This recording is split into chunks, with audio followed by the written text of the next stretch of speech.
world where space and time are intertwined, one man dared to challenge the status quo. His name? Dayton Miller. His weapon of choice? A flute. But not just any flute. This instrument held the power to unleash the ether, a pervasive medium once thought to fill the universe. Miller, a physicist by trade, a musician at heart, discovered a harmonic resonance within the ether. He found that his flute, when played with precision, could manipulate this elusive medium. His melodies, a symphony of science, had the potential to shift the very fabric of reality. However, a sinister force lurked in the shadows. All right, hello and welcome, lads and ladettes. Tonight we're going to be joining the old Friday community Twitter space hosted by Brian Sweet and Kimbo, and TM is often in there making the online nerds upset. Let's go tap in with the boys and see what they're up to. And that doesn't bump off and stand still or moves the other way, or at least where you can see the rope is not hanging or isn't moved. What Okay, are you laughing about? I get your point.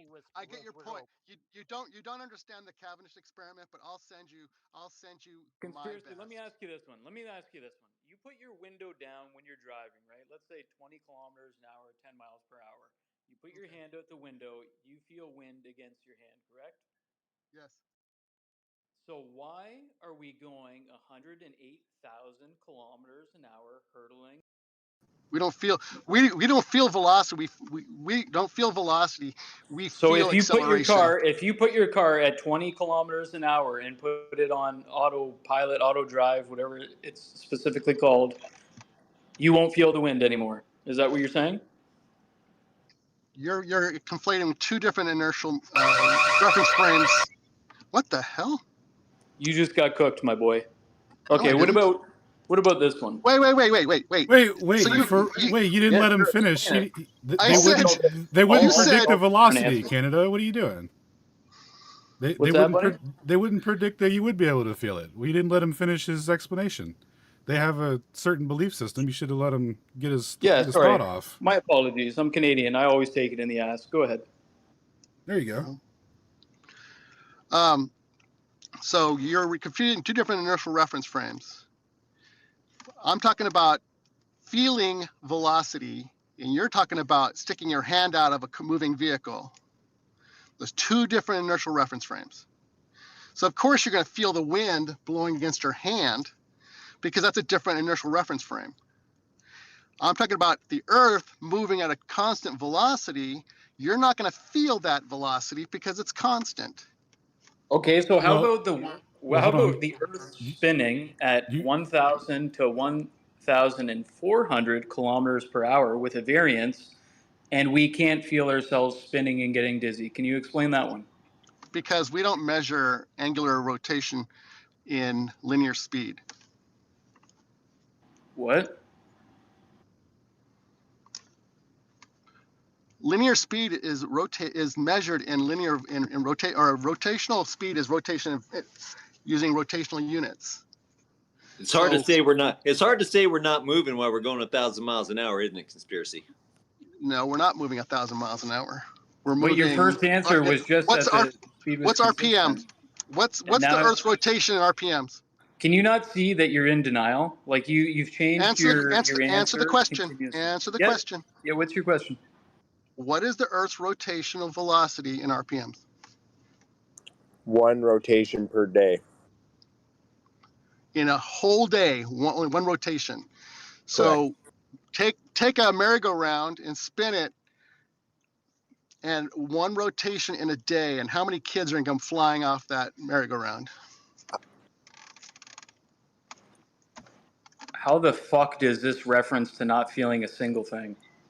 Because how many people on that merry-go-round would be feeling you moving one rotation a day? No, they wouldn't. Yeah, nope. They would. Okay, so you don't get sick spinning extremely fast. That's just extremely fast at one rotation per day is not extremely fast. You don't think 1,000 to 1,004?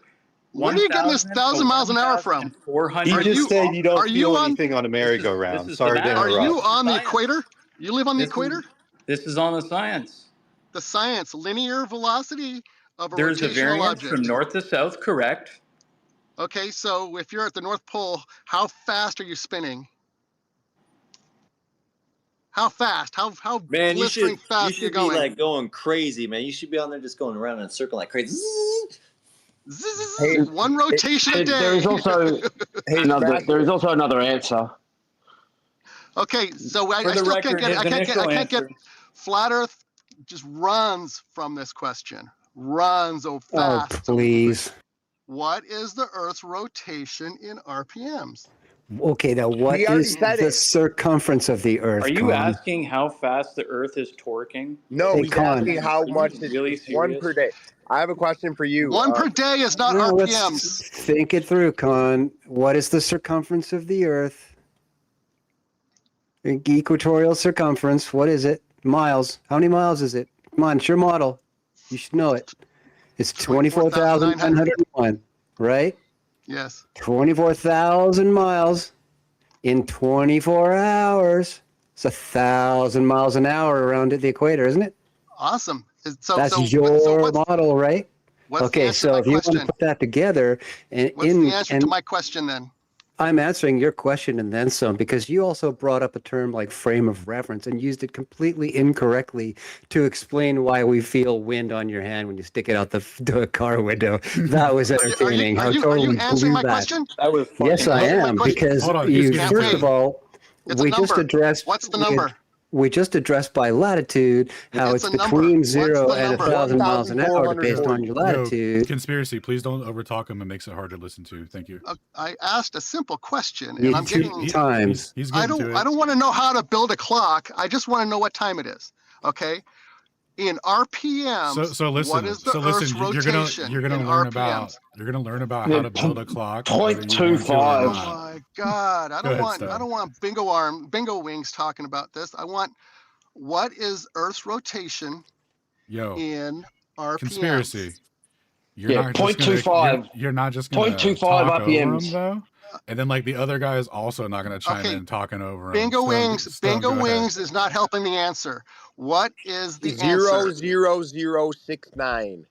Thank you very much. Yes. That's why Okay, you don't great. feel the Earth's rotation. Now let's bring some other significant figures into play here, Con, not just your favorite one. Okay. Now we just established that around the equator that we're doing about 1,000 miles an hour and some. Yeah. Right. Okay. So that particular speed, when you talk about frame of reference, is latitudinally dependent, right? Correct. Okay. Now, when we talk about the sun as the frame of reference, excluding the calculation we just made, there's a net figure that needs to be added to that to do with rotational velocity around the sun. That's 30 kilometers per second, right? Yes. Okay, great. Now, when we put those together on the surface of the sphere, at the equator or a given moderate latitude, your choice. Okay. Now we're looking at a combinative change in velocity based on the two motions. Okay. Sometimes you're moving with the orbit around the sun. Sometimes you're moving against the orbit around the sun. And the change in those velocities are like a difference of factor of like Mach 2.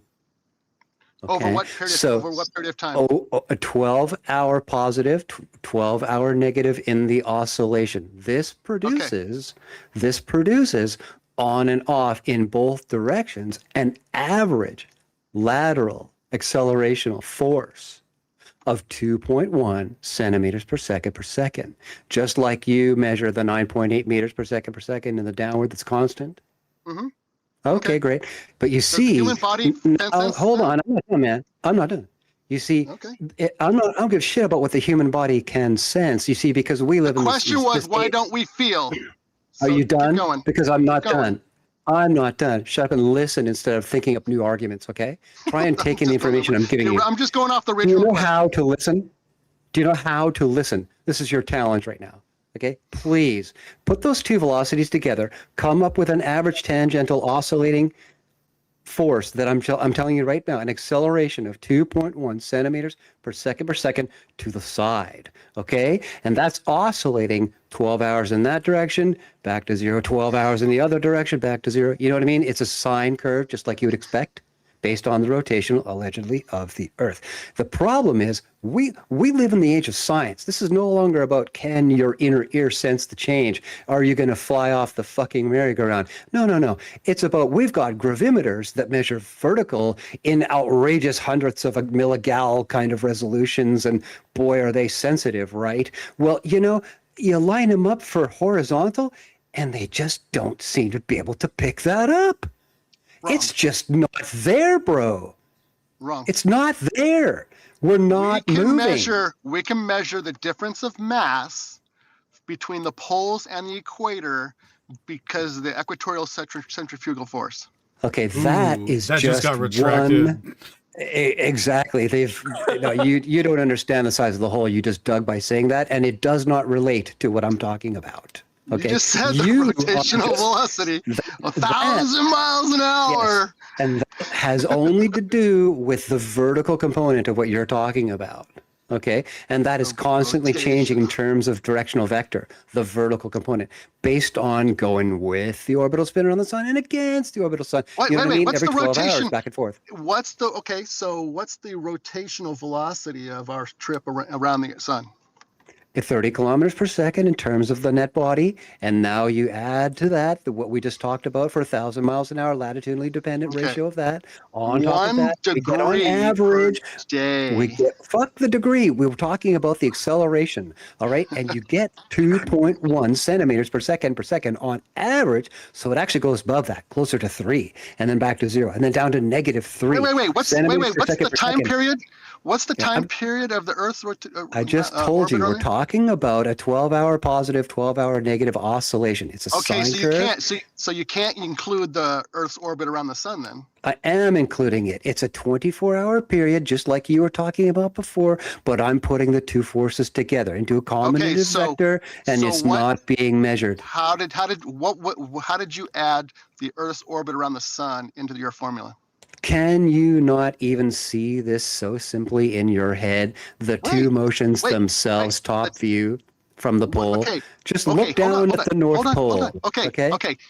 Use your math and isolate Earth's rotational I value. just isolated both. Okay. What value did you come up with for just the Earth's orbit around the sun? I just isolated and fully quantified both and told you the sum fully quantified. And the number you came up was, maybe 3. Conspiracy, does your wife always tell you it was an average of 2.1 centimeters per second. I was fully quantified. Can you hear that? Okay, you said 2.2, and then you said, I never include the Earth's orbit, maybe 3. 2.2. Ever. Not ever did I say 2.2. Are you fucking paying attention? Okay, so you have two values. No, you he's have not. Earth's rotation and you have Earth's orbit. What are the two values? I just told you the first one is latitudinally dependent. Okay. The first one is latitudinally dependent between 1,000 and 0, right? Yeah. And the second one is not, because we're talking about the frame of reference of the sun. The inertial frame of the sun. So what's the inertial value? What's the 30 kilometers per second. That is its rotational circumferential speed. Centrifugal force created by our orbit around the sun. If you would like to see those figures fully quantified, I invite you to bop on over to my Rumble channel and see a couple more thoughts about the moon. I have all of those figures lined up for you. All of them. Link them up. It's just over to FE Man of Stone on Rumble. You can check it in my bio. It's in my bio. Just right click me, put me in a new tab, and then check me out. It's right there. What can't you just say them for the sake of the argument? So we can all learn from it. So what was your answer to the centrifugal force at the equator? Oh my God. Why are you so obsessed with exact value rather than the fact that we can measure it with instrumentation, but the fact we don't That's measure my it? point. That's my point. We can measure the Earth's rotation. No, the equator. point is you get zeros when you try to measure lateral acceleration on Earth. There is no force measurable. Stone, in why existence. I looked that up. Then why is mass less at the equators than it is Oh, at for the, fuck's sake, that's not what I'm talking about. That is a completely different scenario. because the That is a centrifugal vertical force. component only. And frankly, Correct. as soon as we're That's done my here, point. as soon as we're done here, I'm going to let Alan loose on you about the bullshit you're uttering about we waste Oh stuff in my this latitude and we waste stuff in that latitude. Because when you look at the actual science, instead of just parroting what everybody else in the mainstream says about it with zero substantiation, you'll find out that it's incorrect. Yeah. The GNOME project included. It's incorrect. I've Okay. graphed it out personally. Personally. Now back to what I was talking about. What's the kind of reference I can just that this- imagine. Okay. Back to what I was talking about. Okay, there's this vertical component you talk about, which actually we're talking about the lateral component because of the alleged spin of the Earth. That there is allegedly tangential motion there, us on the surface, allegedly. Is it a relative constant to motion? ECEF. Is it a constant motion? No, that's what I'm trying to tell you. Is that when you talk about the frame of reference of the sun, it's far from it. It's a teacup ride, and we're not measuring it because it's not happening. The model is incorrect. Wasn't it an oscillation of 12 hours? 12 into the positive, 12 into the negative. How come I'm hearing this stuff and you're not, man? Conspiracy has been cooked and serenaded every which way. Oh humanly God, this is possible. yeah. Why are you chuckling? I'm absolutely claims- roasting you, buddy. Claims without evidence can be I'm, dismissed. my God, I'm giving you a And- hard, and- globy figure. Conspiracy. I have a serious question. You made up a number, and it's like that's a hard data. I didn't make up jack shit. Go ahead and watch the video. I even took data from timeanddate.com. I didn't That's make like- up anything. that's like- I took that's you like guys when- at your word, and I put the numbers into the formulae. I used real figure that is asserted by mainstream, and you look, just check the video and see where we end up, bro. Okay, I'll watch it. I hope you do, and I hope you fucking pay attention. That would be rich. I bet I can probably find all the errors that you got. Oh, please do, man, because it's been years it's up there. Anybody found any errors, God. including like I like to talk about our beloved librarian Eric on Discord, who is just into mathematics like nobody's business. Specifically came to me and said, "Hey, can I have your spreadsheet for the calculations you show in this video?" And he recreated it himself and found absolutely no problem with anything I presented it. So I welcome you. Dig, buddy. Wow. Get the pause key out. The pause key is your friend with my videos because I don't waste time. Oh, I can't wait. I do not waste time. with my video maybe content. this Eric guy could come up with a formula for electrostatics that results in 9.8 meters per second. Maybe he could, because you couldn't start when I asked you to. Wait, what happened to electromagnetic? I'm actually a fan of electrostatics and in terms of causal, as opposed to mass attracts mass, which is bullshit. No, I actually speak at length in presentations, plural, on the electrostatic influence on our realm. You can't isolate gravity on a mass attract mass basis. You assume nobody can. electrostatics. Nobody You has assume ever. electric- What are you talking about? Assume it. Okay, let's get over to Feynman's own textbook, which states the ambient voltage. That's electric. In Okay. yes, from the Yeah. ground. Here, Okay, no, try to it's how much? Hey, Smash. It's how much? It's 100 volts per meter.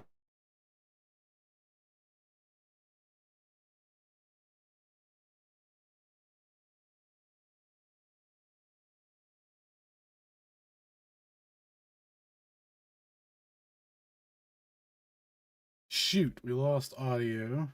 Give me 1 second.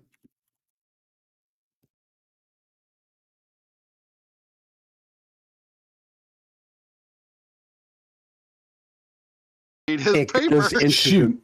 60,000 feet. It stops. No. Read his paper. Whose paper? Feynman. Feynman's paper. No, I was taking was- it straight out of his textbook, and I was taking Okay. it from another additional paper of people who did high altitude gradient studies as well. Okay. But you see, there's that thing up and they repel. You know all about that static Mhm. force? Okay, Yes. great. That is electrostatic force. Yes. Okay, so when you Okay. charge an object, when they talk about that, it is just like they talk about gravity in terms of attenuation with r squared, right? Okay. That the farther you are away from it, you feel its force less. That its force is the strongest, But the it's not r closest to the squared. surface. But it's not r squared, is it? You're not following me. You're thinking up stupid fucking arguments that aren't even relevant to the point I'm trying to make. Wait. Newton already measured that the distance is indirectly Okay. proportional to the square of the distance. Okay, that's mass attracts mass. Electrostatics, That's Newton. I'm not electrostatics talking about Newton. I'm talking about cannot Coulomb. be indirectly proportional to God. the square of the rate of the distance. Oh God. Maybe it's a different proportionality. The point is that the Then force it doesn't is match would you reality. shut up? The force is the strongest nearest its surface, right? Okay. And as you go away and it radiates the charge out, you feel a lower magnitude as you move away from it, right? But Feynman says then the value gets higher Is when you that go away. right? So why would the force be lower Is if the value that higher? right?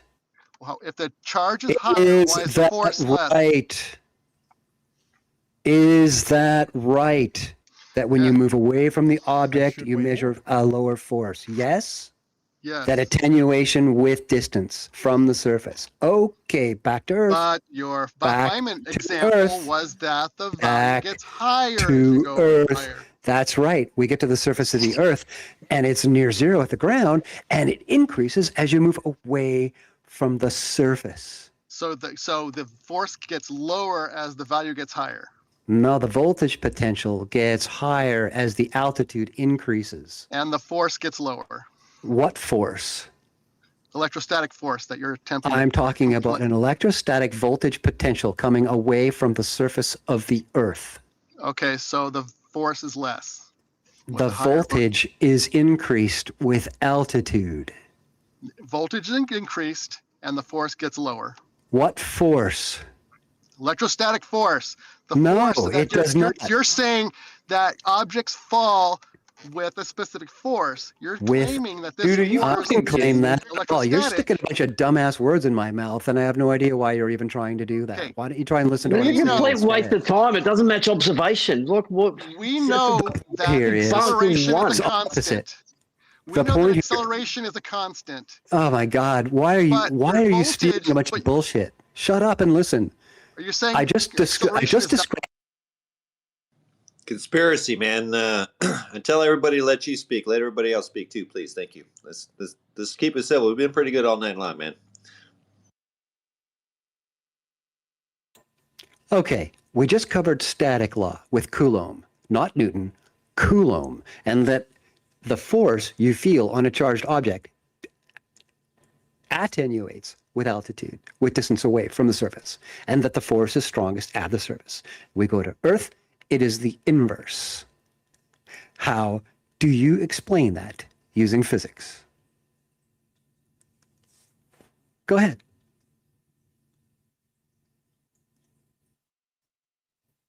You're up, Smash.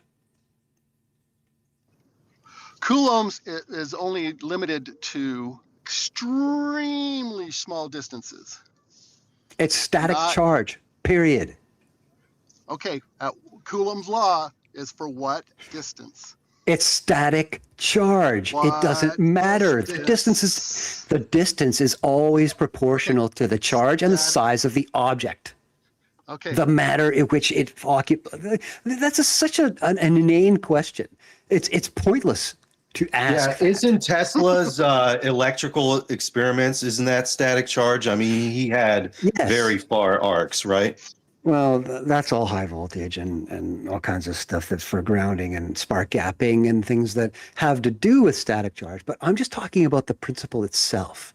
Electrostatic charge, the principle, according to Coulomb, and the same formula which echoes what Newton wrote down about things attenuating with r squared. Maybe it's 1/3 r squared, or maybe it's 7 seconds r squared. Who fucking cares? The point is that it attenuates with distance away from the object. because it can be That's tested. static charge. It Because it can be attenuates tested. with distance away. Quantify it on your own terms. I'm talking about the property. I don't care what the distance is. I'm talking about the phenomenon, and that it is inverted. The gradient itself is inverted on the surface of the Earth, and I'm inviting you to explain how that can be. I only go off of tested, measured, and validated science. I don't go Explain how that can be. It cannot. It hasn't been tested. You can't test the It's electrostatic in force. Feynman's textbook. He's talking about the level of electromagnetic force. No, it's not electrostatic electromagnetic. electrostatic force, but he's not showing how it affects physical objects. It's not a force, for Christ's sake. I keep asking you what force, and you don't hear me. What force? There's no force. Okay? So It's objects a fall voltage because- potential. Okay, objects fall because of electrostatics, but it's not a force. That's your. Do you know how retarded you sound? Okay. What causes objects to fall on Earth at 9.8 meters per second squared? The electrostatic gradient in which they are oriented. Man, we went over this, man. Okay, so that's not a force. And you It agree is with every a aspect of it, gradient man. You which agree with every acts on matter. Okay, so it's a measurement, it's not a force. It is a gradient of voltage potential which acts on matter. Are you impaired? Wait, but Stone, is it just the electrostatic gradient, or is it weight and also density that are all intrinsically tied together? That's making that happen. It's allowing objects to rise or fall. The density is independent because you're talking about the matter, not the force acting on it. And the weight is an effect of the gradient. Okay, that's another way to look at it. That I is have my the own thought way to look at processes it. on all of it. It is the way to look at it, my man. That gravity is something that happens. We all agree on what happens, and we all agree on how it happens, and how things stratify, et cetera, but we do not agree on cause. And this is the problem I have with Smasher here, is he just hasn't thought it through. He has belief in his authority figures, I said it, and it has impaired his judgment and his analysis critically. And I invite you, buddy, again, check my videos out, because there's another one about the spin of the Earth you're going to love, where I quote that lateral figure that we do not measure. And seriously, man, go nuts. Watch my content. You're going to love it. Really. Well, he said density is like color, so I'm going to put that one up on the board. Can any of you guys isolate density? You know how retarded that sounds? How do you isolate density? Yeah, what do you know mean what by that, can't, man? You know what you can't isolate? The mass attracts mass influence of gravity. In any experiment done on Earth or near Earth, you cannot isolate gravity. Yeah, you do in a falling object. No, you do not with a falling object. You do not isolate gravity by controlling a falling object. You know how retarded you sound. Do you understand? What about it? Free fall does not have a gravitational influence, does it? Of course You it have does. to be able to turn Free fall gravity is- on and off. Okay, dude, free to do fall that. What do you is think free an fall is? effect. Free fall is an effect that objects experience when they are dropped. Okay? Okay. And further, and free fall isn't really free fall anymore the moment it even begins to occur in the presence of an atmosphere, because there is wind resistance at any speed. So it is not really free fall unless it's in a vacuum. So you isolated gravity. No, but you I didn't. isolate atmosphere. No. Nobody isolated gravity here because you can't. Okay, so what if We went so over if you that have, This, if this you have mass a attracts capsule? mass thing, you can't manipulate it because it doesn't exist. and yet every Cavendish experiment Oh, for Christ's debunks your sake, claim. Cavendish. Oh my gosh, Cavendish he's is an still here. absolute joke. Okay, I've back even to read the some recent papers personal on Cavendish. incredulity challenge. Okay, look, man, when you're talking about GMM over R squared and you're using masses that are a gram or two on each other, if you ever take the time to actually fully quantify the forces involved in that with masses so unbelievably insignificant. What about 40 pounds each? 40 pounds. It doesn't matter if it's 4,000 tons each. You know why you Then don't? why did you say a gram or two was your point? Yeah, Okay, we you're got just both. hitting me. It seemed to matter when you were quoting it. Go ahead. It seemed to matter when you were talking about the weight. Now it doesn't matter when he says 40 pounds. And why do they all match? Every Cavendish experiment comes with the same result. Let me say this, guys. Bit of luck, look. isn't it? If Can you it answer were the question? true, if it were true that mass attracts mass, don't you think that in at least one of the dozens of gigantic parks that have been created by Disney and the rest of the gang would have a feature set up where they've got two ginormous masses on frictionless bearings and then allow them to attract each other and bonk into each other over and over and over to show how mass attracts mass? Don't you think that they would set that up in a nanosecond because it's so fucking cool? Yeah, they would, right? They would, but they don't because it's a lie. Okay. So how long would this joyride take? It's not a joyride. It's a feature. It's something I know you it's a put up. feature. But how long would it take? You set them up. How long would you've what got take? the balls to attract. What are people going to stand there looking at something that basically looks like it's not moving?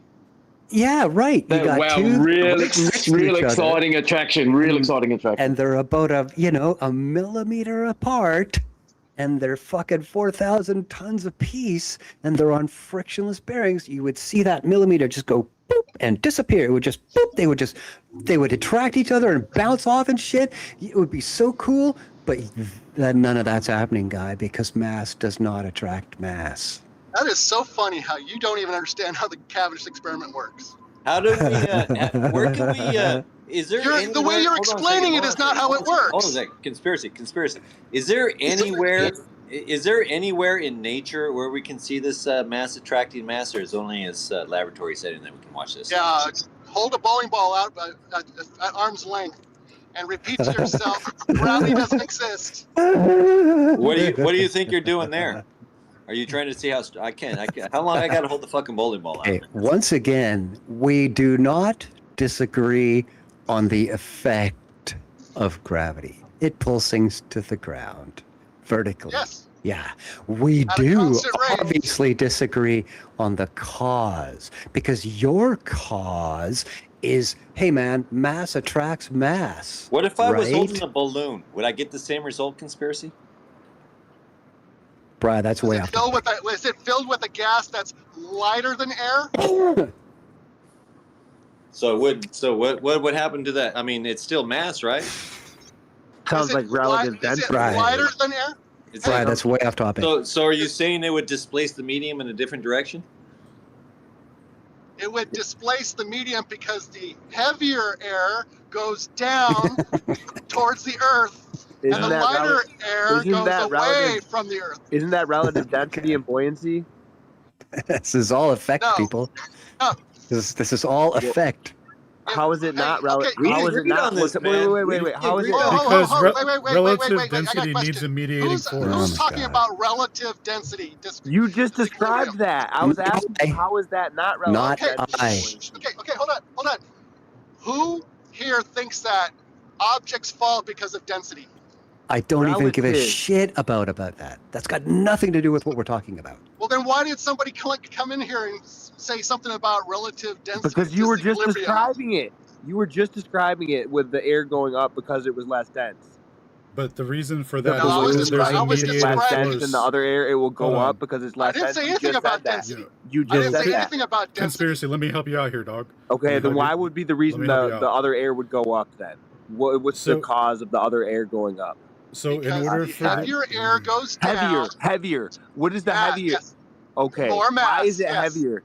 How do you M1 quantify? How times do you quantify M2 mass? over R squared. The heavier What? one would be the denser one, bro. So yeah, I mean, we went over this, man. You literally agreed with every aspect. We went over this. Okay. So do you think density is a force? Yeah, he did it. I think Oh my God. Then why do you keep bringing up density? It's Density is a displacing the ratio. medium, bro. No, Density listen. is just a descriptor. Like you said, It's a ratio. No, mass listen, and size. Mass he's and at- size. That's all density is. It's not a force. It's just a description. Conspiracy. Can I help you out for a second? I got Nobody you. here has claimed density to be a force. No one has claimed it to be a force. Nobody has claimed it solely to be the cause why objects rise or fall. And who came up with? Dude, we went over this, man. We said the rock is going to be more dense. We said the rock was going to be more dense, and it's going to displace the medium, all right? And it's going to go downward. And the reason why is because it's an electrical field with a downward bias. That's part of the equation. Okay, so not density. So not density. It's a two-part Dude, equation. the density bro. makes it displace the medium, man. Because you can put an anvil in mercury, it's not going to sink in that because the fucking mercury is more. But in air, it will. I mean, it all depends upon the medium, all right? You're displacing the medium no matter what. The balloon is displacing the medium as it goes up. A rock would displace it as it goes down. How come a rock sinks in water, bro? Does steel float how in water? He's going to say gravity. Hold on. Give him a second. Sinks in water? Does steel float in water? How come you can't answer my question? No. How come steel sinks in water? Steel really doesn't float in water if you turn it into a boat and give it some what do you call them, bilges or whatever they're called.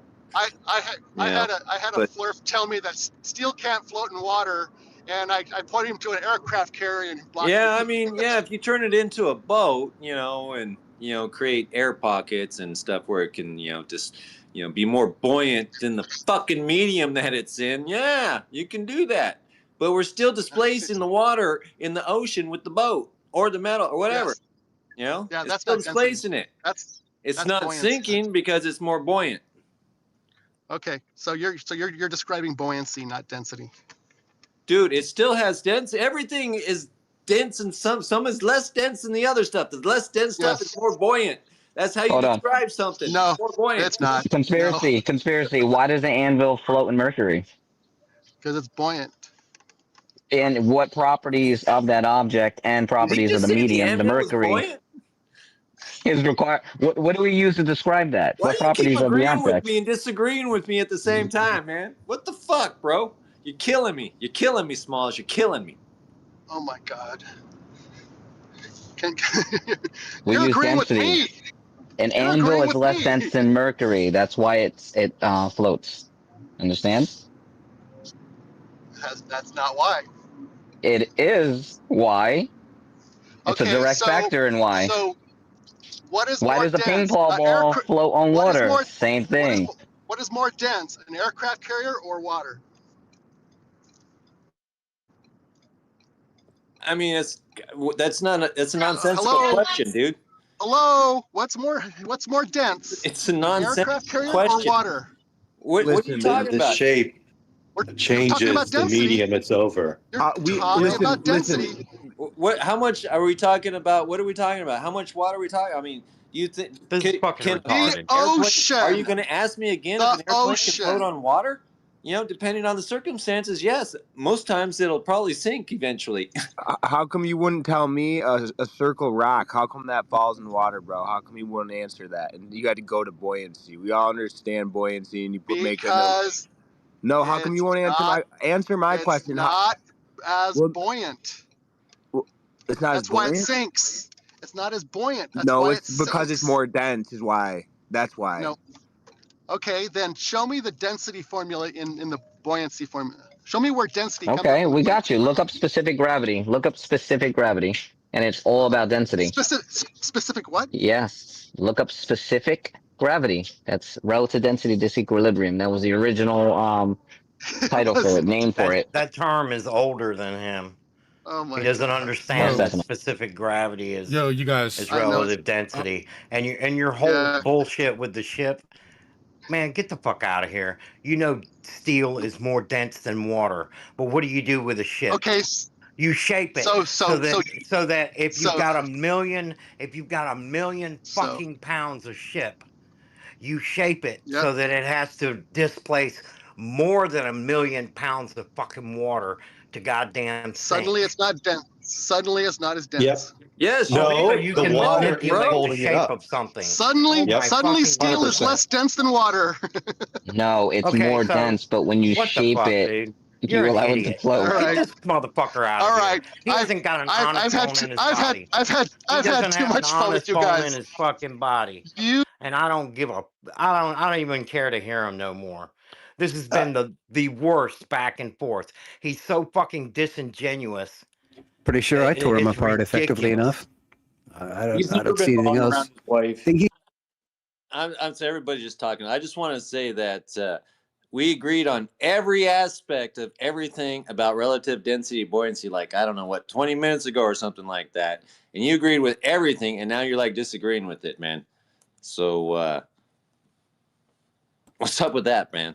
Classic troll. Next. Did he leave? Did you boot him, Ken?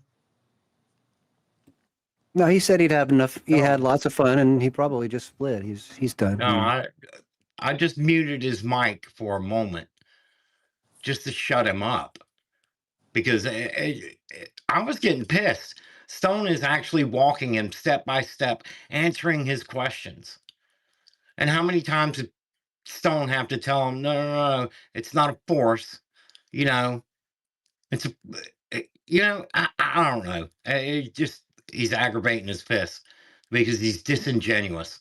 That was He straight can't listen. cog dis, man. That was straight cog dis right there. Yeah, he can't listen. The only thing he's thinking of is his next fucking question. He couldn't let Stone fucking finish a fucking sentence. Just a fucking sentence. What the fuck? Well, Stone walked him through that one thing with 30 kilometers or 2.1 and 12, and it's like he didn't hear any of these things. And he said it 3 times. It's like, I heard some of it, maybe it took the second time, but yeah, it's crazy. Well, he did the typical Globy move, and he threw down the gauntlet when he issued the preface. Flat Earth can't explain. Put your favorites, whatever, in the blank, guys, because I definitely heard him say that, and I took that as challenge. And everything that he asked for, I delivered. And what we see is how ill-prepared Globies are to receive what they're asking for. They're too busy stating what we cannot provide to actually hear somebody deliver it. Because it just blows their shit out of the water. Why would they do that, right? That's Upton Sinclair, where their livelihood essentially depends on them never understanding what we're talking about. You know what I mean? I just want to say this. I just want to say this about him, and now that he's gone. So, most people know I'm a Trump supporter. Totally respect whatever your views on that is. However, this guy, Conspiracy Smasher, I have caught him pretending to be a Trump supporter. Now, regardless of what you think of that, it means a lot to me when I find somebody who's a fake like that. So I'm just throwing that out there. I've told him about this. He actually changed his profile because I called him out. So this is the kind of deceptive person we're dealing with. So when it comes to bullshitting, he's a multidisciplinarian. We've established that. Okay. Man, we agreed on every single aspect of relative buoyancy and density, displacement, even confirmed all the mediums and everything, even confirmed that there's an electrical field with a downward bias. And he said it just doesn't affect stuff, and that's not the reason why things fall. Well, there was one primary thing that was disagreed upon that was kind of getting lost. Well, I'm still waiting on an explanation about the flat universe. Can you guys hear me, or is my mic not working? Because I've been trying to. There is no universe. Clear this up. Can you imagine being married to Testing, somebody 1, that is 2. literally never wrong and always has something?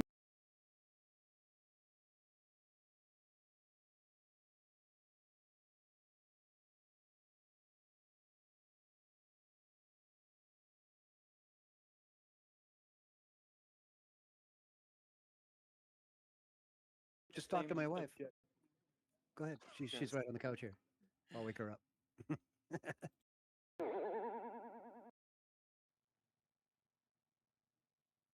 But anyway, he wasn't. Shout out to everybody for hanging out, man. Retweet the space. Testing Bring one, out two, man. testing Where one, you two. Alan's at? Can you back guys there. hear me? There, now we can. Yeah, cool. Oh, lad, so sorry about that. I didn't realize my That was a mic close wasn't one. coming through. I've been trying to get in on this. So there was a key aspect of a disagreement that was going on that was kind of lost in the shuffle there. So what you guys did agree upon was that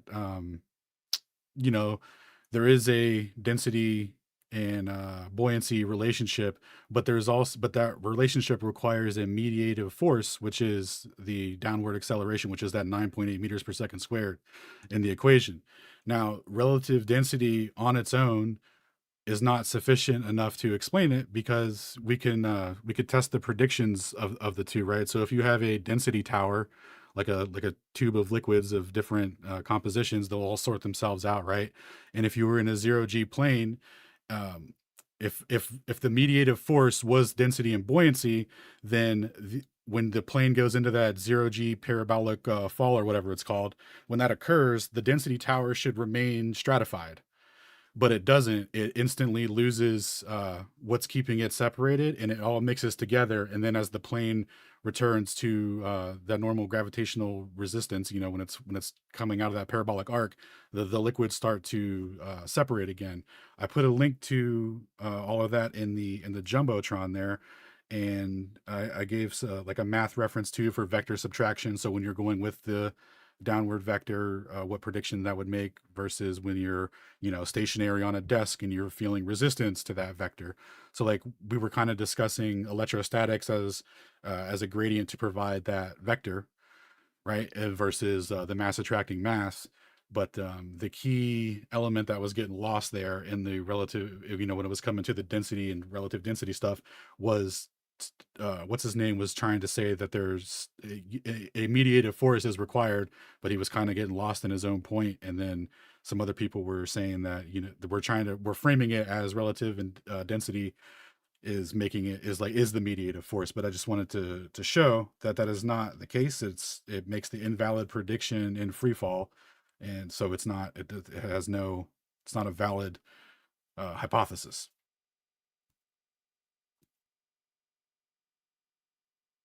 And then of course, like the G, right, there's no need to be like, oh no, that means mass attracting grass. All that is 9.8 meters per second squared. That's just 2 times the height over the time it takes to fall. So it's just a ratio of that as a constant.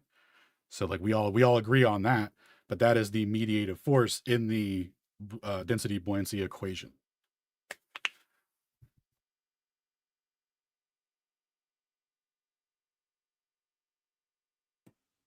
I just watched that video, Alan. That's really weird.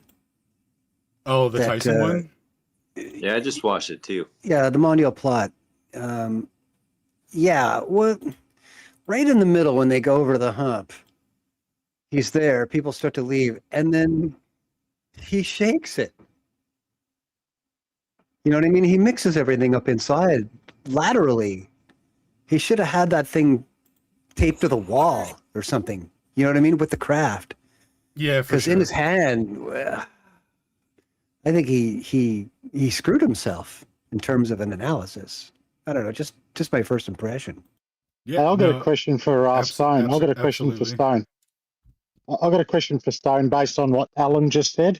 So if you have a density tower in a 0G aeroplane, and like Alan said, you go into 0G, and all the liquids in the density tower lose their, relativity to one another, and then they regain it, right? Once there's no 0G anymore, why doesn't the electrostatic factor in when it doesn't have pressure from below? Do you understand my question? Why doesn't the density tower maintain? Oh, great question. What? Go ahead there, Alan. Yeah, so I included a link to in the post that I made. The second link is to vector subtraction. So when you're moving with the gradient, when you're moving with that vector, you're not going to have the mediative force pressing on you. You're not going to feel it. It's gonna be zero. And like I go through the math proofs for that. And then when you're stationary and you're resisting it, you have that, you feel that vector is giving you a potential. You're feeling that force of it. Kind of like if you think about, oh, sorry, go ahead. I was just going to say, I would have thought the factor of electrostatics would be just separate from any kind of pressure relative to the aircraft. Because, I mean, in the aircraft at 0G, you are sort of falling, if you like. The same thing happens when you drop a density tower. It actually loses the liquids inside lose their relation to one another as far as the density gradient goes. It happens when you drop something too. Why doesn't the electrostatic factor on the density tower in free fall? Yeah, I would say that it's a feature of it being it's like a pressure gradient rather than like a what was he trying to say earlier? Like it's not interacting with it in that way, where it's like, because it's a voltage gradient. It's not the force of it. It's creating like a downward pressure. Like it's a vector. That's right. So if that was the factor, if that really was the factor, the main factor, I'm not saying it is not a factor, but if it was the main factor, wouldn't the density gradient be maintained within that frame of reference in free fall if electrostatics was the factor? Well, no, because it's moving with the gradient then. So it's no longer has any resistance to it. So like an easy way to kind of think about it would be, say you have a stick and you have a stream, right? You put the stick in the stream and you feel the current of the stream pressing on the stick as you're perpendicular to it. But then you release the stick from your hand and it's moving with the stream. Well, the stick is no longer feeling that current on it. You know what I mean? So you're saying the electrostatic factor depends on the ground being stable and stationary. Well, I think it's got more to do with whether you're in an inertial frame or a non-inertial, right? Basically, the gradient is like a fucking street sign that says this direction. In other words, right? You can't go against it, but you can go with it. Hang on. In other words, Ken, how does the electrostatic factor know that the cylinder is in free fall? And why does it have to know anything? Hold on. Ken. How does the stick know it's been released from your hand when it's moving with the current, right? It's what I'm saying is that the gradient is already it's always doing its thing. You're either with it or against it. Yeah, what I'm saying, right, in the density tower, let's say it's a glass tube, right, like a cylinder.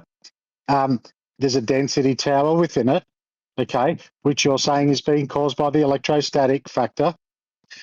How does it know that to not separate the liquids based on the bottom of the cylinder? You see what I'm saying? How does it know? Like, I'm just trying to pin that one down. So you're saying it's dependent on the solid state of the Earth, the fact that doesn't move. You're saying it's dependent on something else, which means it's not the primary factor, by the way. You're talking about a density tower, right? Yeah, I'm talking about the density tower in free fall. Hang on one sec. I'll just make my before you go ahead, Ken, please. I'll just make my point once again. When in free fall, the density tower discombobulates, or whatever you want to call it, right? There's no density tower in free fall, which means it depends on the Earth, right, as the primary factor. It's not, which means it's not the primary factor. It's a secondary factor. That. Yeah, I wanted to repeat it. Well, I'm trying to answer you. Well, go ahead then. Okay, so let's just say you've got 3 liquids in there, all of a different density. And one of them, if you set it down and it's sitting still, one of them goes all the way to the bottom, one goes all the way to the top, and the other one sits right in the middle, right? What are they doing? One's accelerating up, one's accelerating all the way down, right? And the other one's staying in the middle. What is it doing? It's accelerating. So when you drop it, you put it in free fall. What are they all doing? They're all accelerating in the same direction. So how are they supposed to accelerate relative to one another if they're all accelerating in the same direction at the same time, at the same speed? That's the question, Ken, isn't it? Yeah, so Because why would you slow down? If me and why you would jump out they? of a plane, why would you slow down relative to me? You wouldn't. Why would they separate in free fall, right? Because obviously there's different densities and it takes varying force to move those densities. So they would still maintain their density gradient in free fall if that was the primary factor. If electrostatics was the primary factor, yes. Yes, but it depends on the the relative density. Mark. Well, what you're saying, look, Ken, what you're saying what is I'm it saying depends. It is if I depends on the drop a ground. ping pong ball in air, it falls through the air. But when it No, hits what the you're water, saying is it the floats, density right? tower depends on the Right? ground. You're You're not saying listening. yes, You're I not am. listening, You're Mark. You're saying not yes, I am. listening. They No, I move am listening. relative when they separate. They move relative to one another. Yeah, right. There So you're is saying they're that in you're an saying inertial frame, yes, right? I heard They're you. I heard you. still So you're correct. saying the density tower depends on the ground. That is the primary No, factor. Mark, you're Well, the it only depends one on saying an that. inertial frame. They don't have to be on the ground. They could be up in the plane, and they're going to separate. They're in an inertial state. Yeah, the ground is the plane is the they ground if it's not in free fall. Yeah. Do you understand they accelerate relative to one another in an inertial state? That means they're standing still. Actually, they don't. But anyway. Or they're not accelerating relative to one another? No, because people have done experiments with accelerometers and they're not technically accelerating. But anyway, I'm just pointing out that the electrostatic factor depends on the ground, a force, a pressure from below to maintain the density gradient. That's all I'm saying. Okay, so tell me this. What is a ping pong ball doing if I put it at the bottom of a swimming pool and it goes directly to the top and floats? You're saying it's not accelerating relative to the water. No, I didn't say that at all. Doing if it's I not didn't say it all. accelerating? I didn't say that. It is accelerating. You said I said they are accelerating. You said if you drop something, it's accelerating. Okay, I said that they are accelerating relative to one another when they're in an inertial state. Guess what's on the bottom of that water? That's the factor I'm talking about, Ken. Well, but if you drop it, they're both accelerating down. What about if you drop water? Well, no. What about if you drop water in a ping pong ball? The ping pong ball's not racing to the top of the water because it depends on the pressure from the ground to maintain a density gradient. Do you understand? No, I don't. Well, it's pretty simple. I don't get what you're saying at all. Okay, because you're I'll talking say it about again. putting First, something you in. first you didn't want me to try to if you explain set it your somewhere point or if you you hold want it me What he's to. still. saying is without a ground underneath you, you start falling and then you become weightless. So Well, yeah, you're right that in would that be acceleration, instance, yeah, Mark. You but do it's need a not. I'm ground. saying the density gradient depends on the ground, you see? Yep, And because if that's the real factor. Yep, because if you don't have a ground underneath you, you're falling, right? Isn't that the way it works? Well, How's no, that not. different from Well, an what do you mean? In inertial what state? instance do you not have ground underneath you and you aren't falling, Mark? No, I'm saying that in that's what free I'm saying, fall. Mark. You're just describing falling. So we get it, man. When you're falling, you're weightless. That's what exactly. You're being stupid, Mark. No offense, man. Let's move on. Oh, if you don't get it, don't worry. Well, yeah, I get it, man. Mark. Here's the problem. No, you're saying like, a density gradient on a plane. Like if you shake a density tower, a gradient tower, it's going to mix up. So you're saying, okay, this experiment on a plane, like, I understand like what you're saying. I think what you're saying is because you need the ground. I'm saying in free fall it mixes up. In free fall it mixes up. Okay, but like, who cares? Like, I haven't even seen this on video, so. Like, what's the point, really? The reason it mixes up in free fall is because things are falling the same rate about, right? That's what Ken's been trying to say. And the reason they're falling around the same rate is because there's no there's no ground underneath, right? And then when we put a ground, it sorts itself out. So, Mark, let's get on from this, man. Yeah, but I'm saying if it's in free Let's not fall, say it again, Mark. We've already heard it 15 times. Please, God. What? Okay. What do we? We'll talk about what you want to talk about, V. Okay, yeah, we heard you say Do what it. you wanted to Do it. 15 times. Bring up. So yeah, actually, I want to hear what Alan was saying on it. Were you saying something, Alan, on it?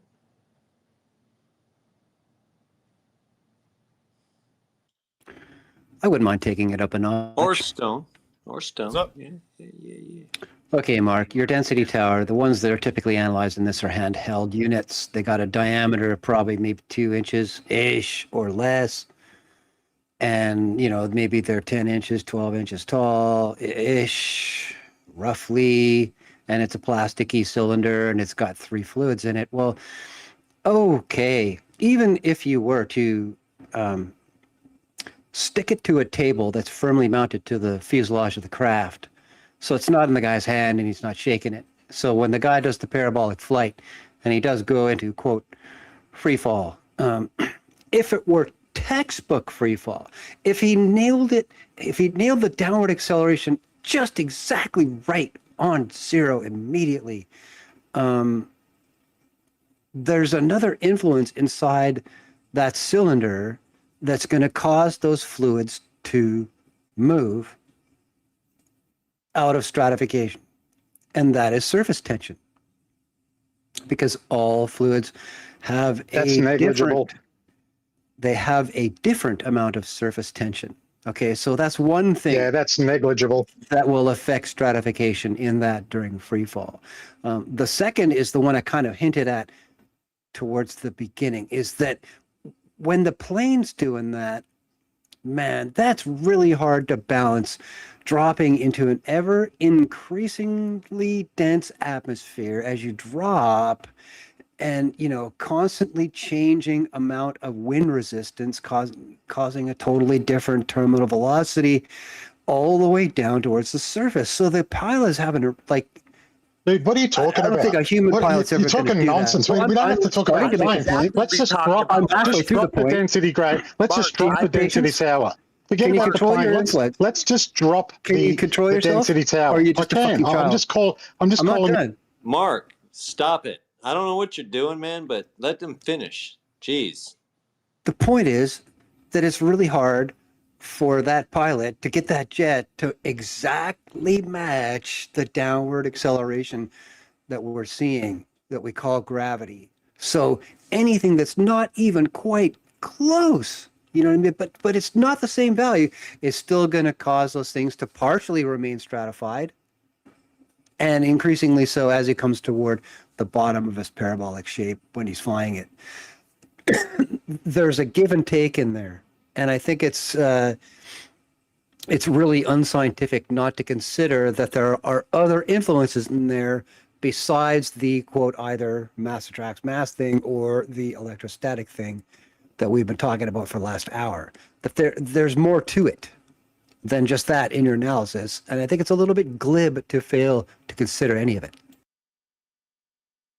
Okay. All of that was complete nonsense. I'll tell you why. You can take a density tower.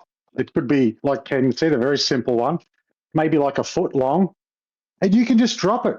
You don't need an airplane and zero gravity. Oh, that's all just nonsense, right?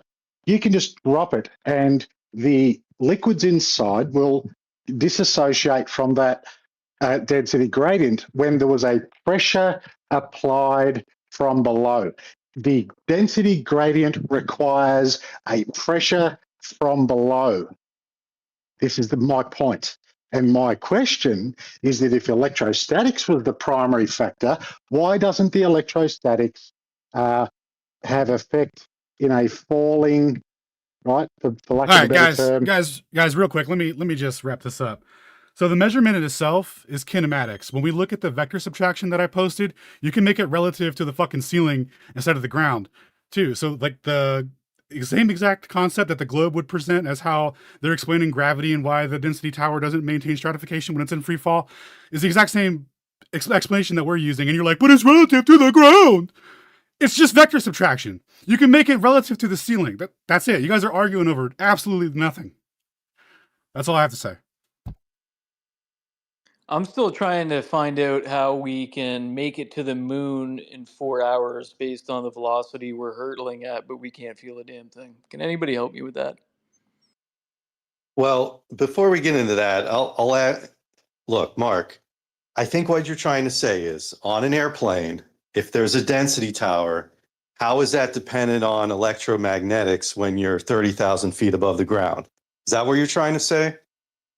No, I'm not. No, I'm not trying to say that. Okay. Then I'm so what I'm officially trying lost. to say, So. what I'm trying to say is that the density gradient depends, right, on the pressure from below, because without the pressure from below, the liquids lose their relative density and buoyancy. Yeah. You know, well, that's just container logic. So what I'm saying, yeah. So what I'm saying, all it is. so what It I'm was just explained that is kinematics, man, and you could do it in an equation to get it from the freaking ceiling if you wanted. So let's move on from this conversation because I say so.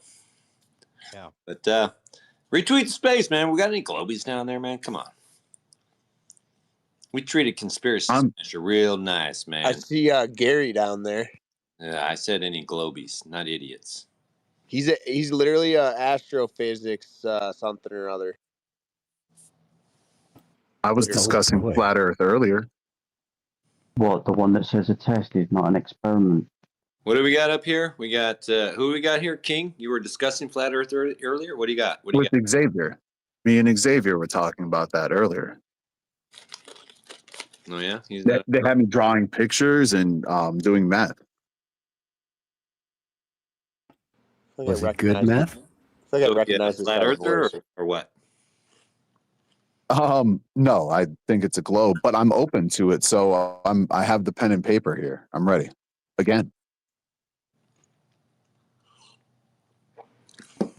You think it's a globe? Is that what you just said? He said he's thinking it's a globe, but he's open to it, and apparently he's got some pen and paper for some notes or something, I guess. Let's take the Witsit/sacred approach with the question. Okay, King, do you have any mutually exclusive proof that we live on a globe? Yeah, sure. We all look out into space and we can see the other spherical planets out there. Okay, so that's a really newbie FE 101 logical fallacy you just committed there. Can you not see it? Do you know what mutually exclusive means? I'm sorry. What's the question? What do you want to know? I'm here. I'm ready. Well, I asked you for proof of the rotundity of the surface upon which we live.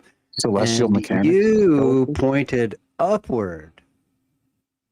Okay, yes. You see the logical fallacy you just committed there?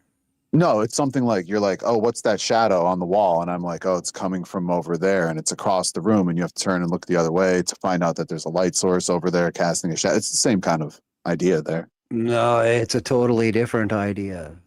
It's inference. Yeah, okay, so that's not logically sound now, is it? And it's definitely not proof. Yeah, that wasn't even allegorious at all, man. Analogous. Good one, Brian. But no, dude, it's a swing and a miss. Would you like to take another shot? Sure. Is there another question or? Same question. Do you got any other good globe proof? Yeah. Mutually Well, I believe exclusive? it was like looking up towards the stars that led us to believe this in the first place. Correct? Well, what about them looking at the stars led us to believe that? Well, you use the word belief. I'm not interested in belief. I'm looking for proof. Mutually exclusive to the globe, proof that you live on a globe. It sounds like you're saying because the stars move around our heads that we're a globe, right? Essentially. Yeah, and that's a belief. He's looking for mutually exclusive proof. Well, I mean, you would have to go outside and look at the stars and track them and try to figure that out, I guess. That's the same fallacy. I was hoping for something better. But I'm not sure what you're really asking for here. I'm not in your paradigm. I'm new to this and I'm ready, but I'm not sure what you're looking for from me. Alan's ready for that celestial theodolite. Well, when it goes for the stars up there, and I know we want to get to the celestial theodolite, and I'm fucking totally on that. I just want to, when you're looking up there, man, and they're saying that these planets or whatever are called balls and whatnot. They're trying to make them balls. You really can't look up at a circle up in the sky and tell me if it's a ball or not. You couldn't see if it was flat and like a coin or something like that, concave, spherical, a half a sphere.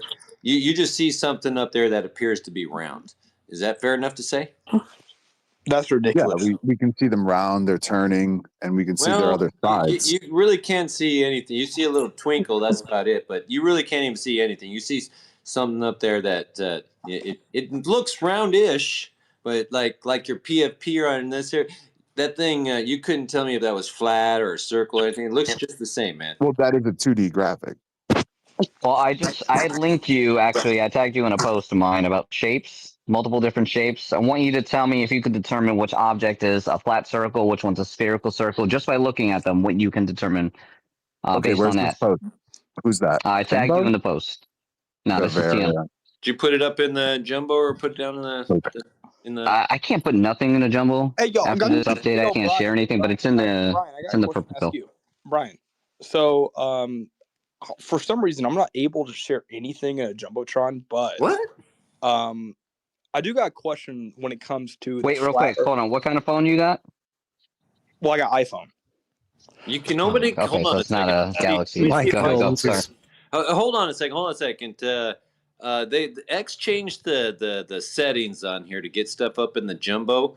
When you hit that share button there or whatnot, let me go check a button. If you hit that share button, when you go down, scroll down all the way to the bottom where it has like copy link and stuff, and swipe all the way to the right, and you'll see it has the link. Put it up at top. Is there really how share to space? Dude, no way. Did they really fuck up X that much? Yeah, dude. Fucking.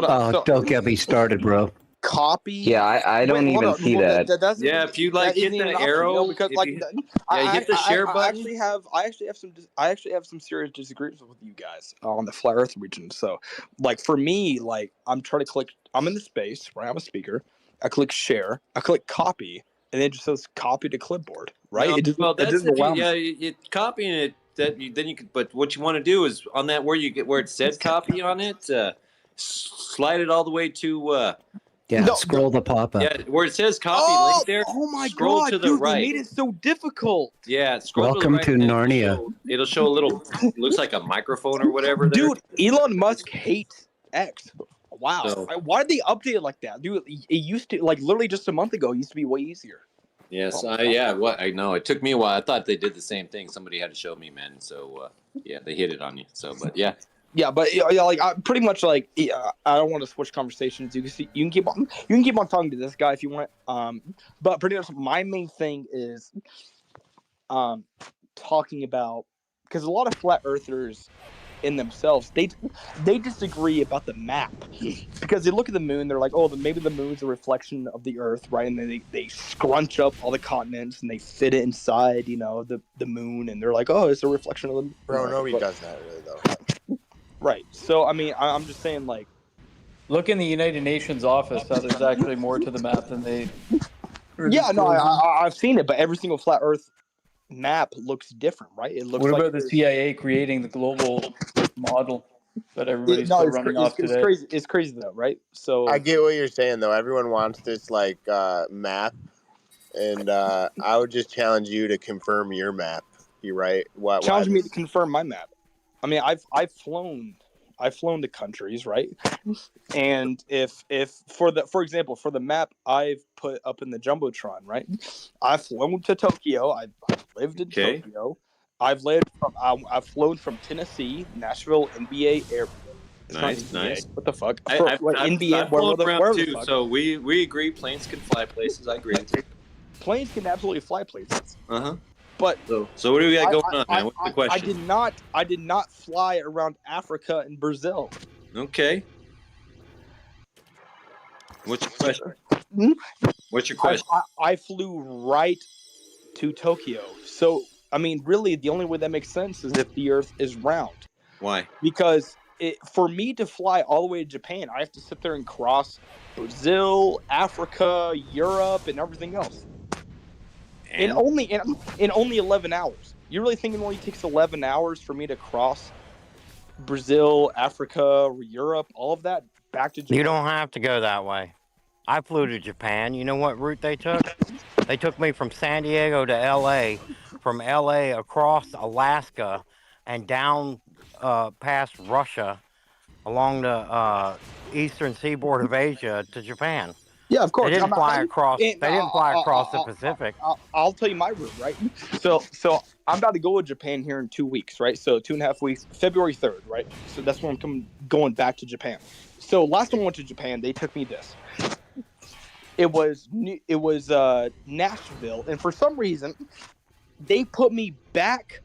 I went backwards. I went to Newark, New Jersey. And so for some reason, instead of going right down to San Francisco, they put me to New York or, Newark, whatever. And then from Newark, I had to fly all the way over, and the flight was almost 20 hours. Yeah, I mean, I've flown there. I mean, I've reached different airports, but from Japan to Chicago, for example, I didn't have to pass all these different continents. I just went right from Japan right to Chicago, and it was only 11 hours. You're using the Mercator map to make a flat Earth point, is that right? Yeah, he's got a Mercator map up there. No, I'm Are we arguing graticules or what? No, I'm using the plane map to say that if the Earth was flat, then plane map. What's that? Yeah, does the map you're posting have latitude and longitude on it? A plane map is a flat Earth map, right? One second, lad. Is the map you're linking? Does it have latitude and longitude on it? Well, you can look that up. What the fuck? Nah, I'm just joshing you. It obviously does. So if it has latitude and longitude on it, it's a spherical coordinate system. It's a projection of what's called a graticule. Got you. So you're telling me. So hold on one second. So 1 second. No, hold on. 1 second. You're about to. You're hold on. Let me just say something real quick. I'm sorry. Go ahead. Dude, let him finish. You're good. Go ahead. Dude, go ahead. Let Alan finish. Go ahead, Alan.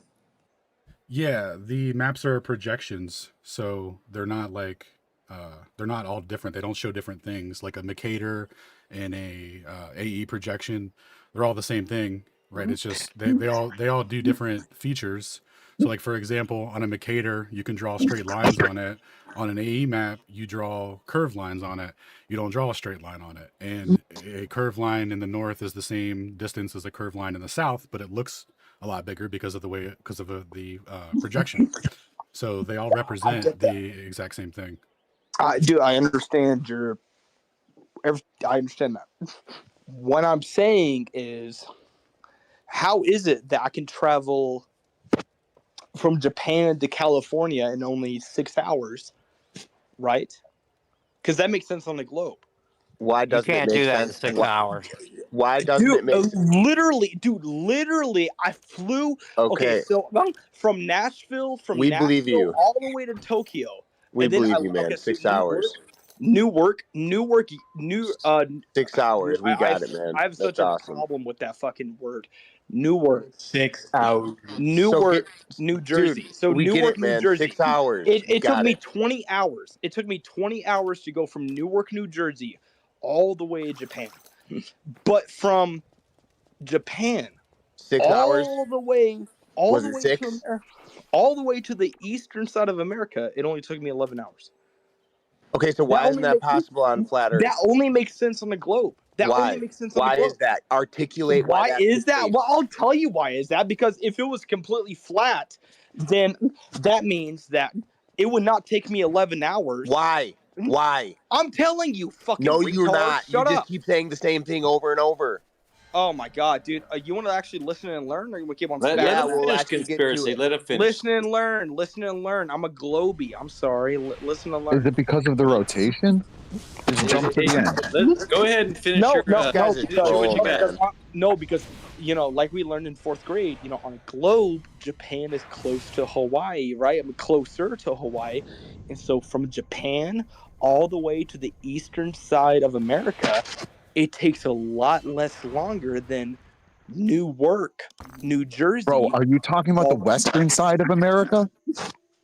All the way from Newark, New Jersey, all the way back to Japan. So of course, if this was, and look, this is the reason I posted the map, right? If the flat earthers are correct, then flying from Newark, New Jersey, all the way to Japan would take a lot longer. How many hours is that? Newark to New Jersey, it literally took me 20 hours. Okay, so Okay. you got it out of your system? No. From Newark, New Jersey airport, it took me 20 hours. Yeah, I but got to it. Sacramento airport, it only took me 11 hours. That's the West Coast. How is not that? the East Coast. How is That's that? the West No, but Coast. like, That's these West guys, Coast. no, but Oh my God. on a flat Earth map, Anybody. Dude, you asked your fucking question. Shut up. Jeez, man. Seriously. You just keep on rambling. No one can fucking even talk to you. It's getting annoying. Knock it off. So anyway, I put up here in the Jumbotron, because I can share it up there because I know where the fucking thing is at, a flight map. All right. And you'll see the location of Japan on this. And then you'll see where America is. And then you'll see how they can do that flight. It's pretty simple, man. I'm trying to find Japan. To say real quick. something, Where the fuck is Japan? dude, stop. All right. To say something that can't work on a flat Earth is ridiculous. I mean, it's like literally the easiest thing to do. Pilots are trained to treat Earth as flat. All right. And they also are not trained to, worry about motion either. All right. No pilot is trained for motion or curvature of the Earth. Yeah, because there's no plane that can fly against the motion of the orbit of the Earth. Oh, just even trying to fly on a ball would be ridiculous, dude. I'd a ball of that mass. If the Earth was a 8-ball, it would be dude. perfect. So anyway, you asked a question. I put a flight map up there for you. Have a peek-see at it, and then you can reconcile whatever it is that you does got. not answer my question at all. Actually, I looked at it. That did not answer my question at all. It actually did answer your question directly. You asked how it could fucking happen. What your times are? I don't fucking set times for fucking planes, dude. So whatever your fucking beef with that is. So they're just flying around in circles? Dude, I don't know what your deal is here, where you want to fucking talk over me, but it's getting fucking old. All right? Knock it off. All right? We had a dude up here that was a complete fucking cog diss that was more fucking polite than you, and you're fucking irritating me already. All right? You want to fucking be treated with some fucking respect, just chill the fuck out. Seriously. It's getting old. All right? There's a flight map up there. It's literally a flight map. It shows you where Japan is. It shows you where America is. And it shows the flight route. You're fucking worried about times and shit. I don't set the times for how these things fucking fly. To say it can't fucking fly over flat Earth is insane. All right? It's literally flat. All right? Pilots are trained to fly over a flat plane. The flight simulators, you put it on autopilot, guess what? It flies straight. There is no curvature at all. No flight simulator deals with the curvature of the Earth. Nothing deals with the curvature of the Earth. The only pilots that are trained to deal with anything that moves are Navy pilots when they're landing on an aircraft carrier. And did you hear what Alan said about distortion due to everything being a projection, so certain distances might look different? Did you understand that part? We'll also say with Navy pilots, the aircraft carrier needs to guide them in, basically. It's not like the pilot alone doesn't do it. So you need tremendous coordination for something like that. Well, not only that, they have to land in the direction of motion of the, like the aircraft and the aircraft carrier have to be going in the same direction for them to land together. They can't land perpendicular to it or something like that, to the direction of motion. But you would think, like, if ball spin, then airports would be aligned to be parallel to the direction of motion rather than whatever direction they feel like it, because that could lead to, because then if you get into an accident on landing, you would get sued and they would say, hey, the Earth is a ball, and that probably contribute. You know, like there would be like legal insurance wiggle room for that kind of stuff. So they would literally have that sorted out. And then there was one other thing. They'd have spinny ball insurance. Yes, they would have spinny ball insurance. Yes, exactly. Man, did he leave? So unless he could fucking sit there and ramrod and fucking interrupt and fucking talk over you, he wasn't gonna fucking have any of it, huh? Yeah, and one of the other things too, in regards to like how fast the plane gets there, there are jet streams that are like, what do they go up to, Stone? Like 200, 300 miles an hour, and they change directions at different elevations. So, you know, if they wanted to like make things appear symmetrical and whatnot, they would just have the planes fly in their respective jet streams that would give them velocity addition to where they're going. Because it doesn't really matter when the plane takes off. Like, you know how your flight's delayed, but you still miraculously get to your destination on time. Like, you know where they make up the, you know where they make that time up. The jet streams. And you know what's even crazier than that is that even if the plane isn't completely full, it takes off because it's got to meet that deadline. It's like crazy. You always got to ask those guys if they know the difference between airspeed and ground speed. Yeah, it's a huge thing. The difference between the two, because what you would need is like the raw GPS data to determine the plane's actual ground speed. Without that, you would just be relying on instruments in the plane, and you would have the relative airspeed. Is there a way you guys can explain this to me so I could see it on paper? I'm not so good with thinking about physics, like in my head. But I'm better with like writing things.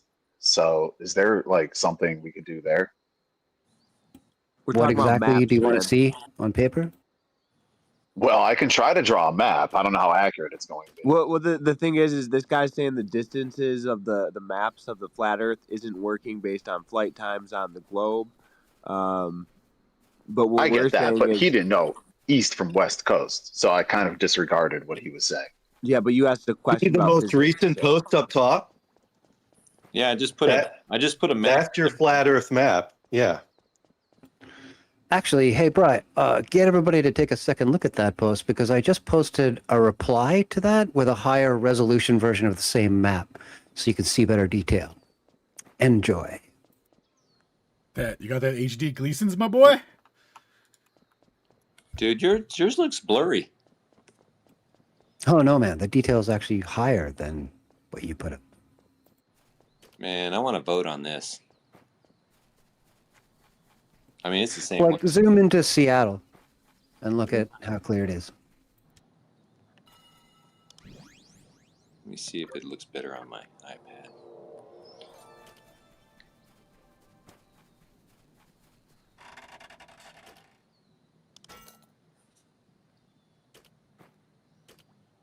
Well, Africa and South America and Australia definitely look different, but I'm not sure what I'm supposed to be looking at here.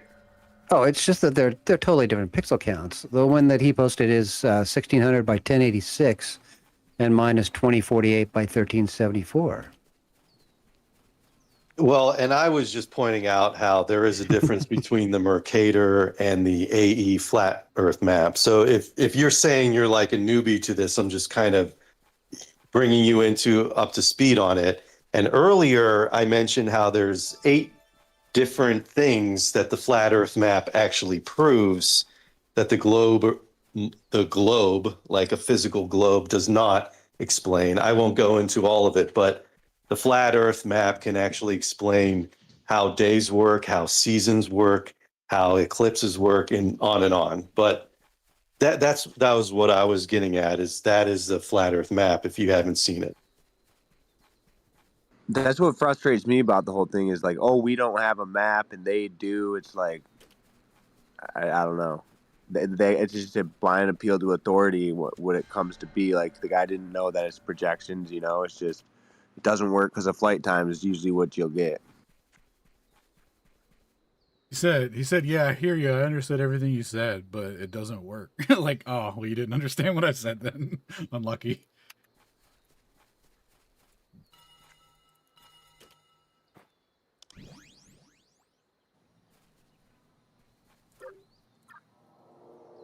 So you clear on that, King, or what?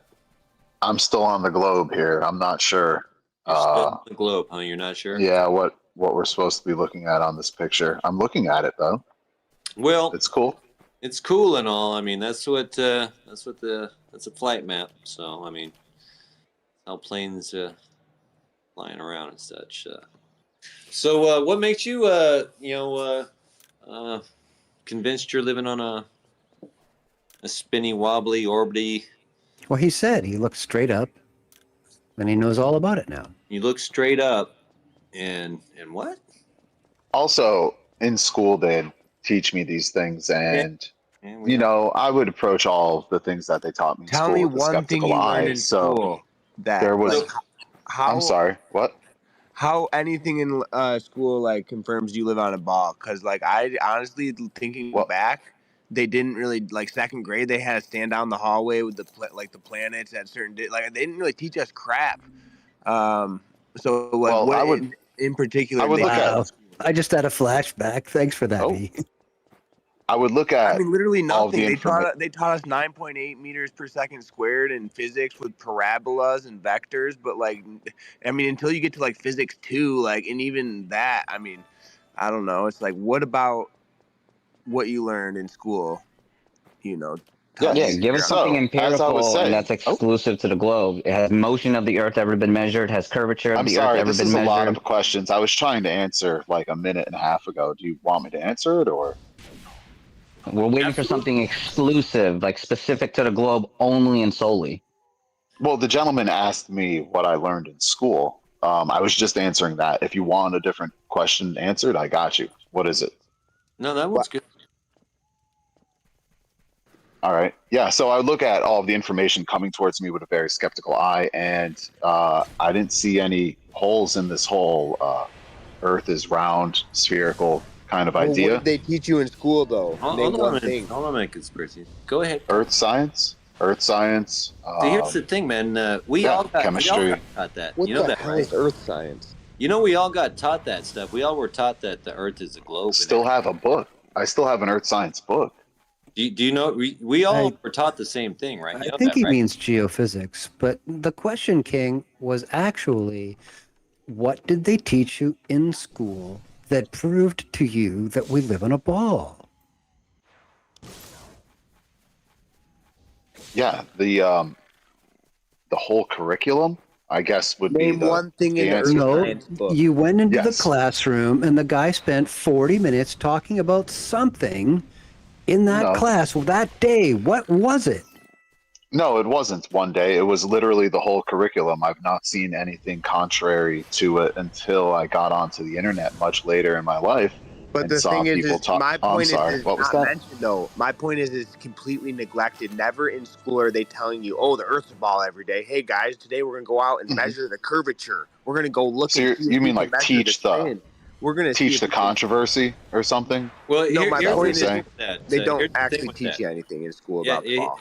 They told us about everything, all right? They just declared it, all right? They said, hey, here's Earth, and they showed us a globe and such, and then they said, here's Venus and Mars and Jupiter and, Pluto, and Pluto is always going to be a favorite of mine. I don't care what you say, but then they made us build, a little mobile, whatever you want to call it, for science class and all that. So we all got raised on this stuff, but they just told it to us, and we just said, okay, all right?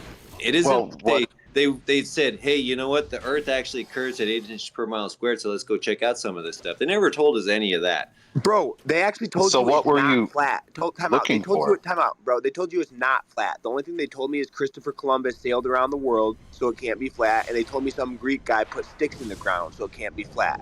Oh, well, see, I asked questions in school. Told me it can't be flat. Now that I'm actually thinking about it, it's pretty incredible. Yeah, I didn't just sit there and take in a bunch of information like a machine or something. I asked many questions in That's school. all we really did. Okay. That's all school is designed to do, is to tell you what to learn, tell you what you need to memorize this for the test on Friday or something like that. It wasn't a curriculum of hey, question everything. We don't get taught to question what we're taught. We're taught to fucking learn what we're taught. I'm still waiting for an answer to the question. You walked into class. What was the question, sir? I'm trying to get it to you again so you can see the scenario and the context of the question. I answered this question already. It's What the entire piece of curriculum. No. There's a piece of the curriculum where they Earth specifically science. prove to it's actually geophysics, but we'll let that slide. Sir, again. I have a book labeled Earth Science. That's the book I'm talking about. Okay. Okay, but like that's a big remedial book and there's a lot of science, by the subjects way. in it. Oh, okay, what in the book of Earth Science But proved that we're a ball? where in that Buy book does it textbooks when they're actually on sale. prove to you that we live on a ball? Does it measure? Point your Do you want finger me to at find it. the page and cite it for you? I will. Sure, I'll take yeah, a picture. go ahead. Okay. You do that. You show us the proof that Yes, sir. On my way. Here we are living on the ball, and this is how we know it.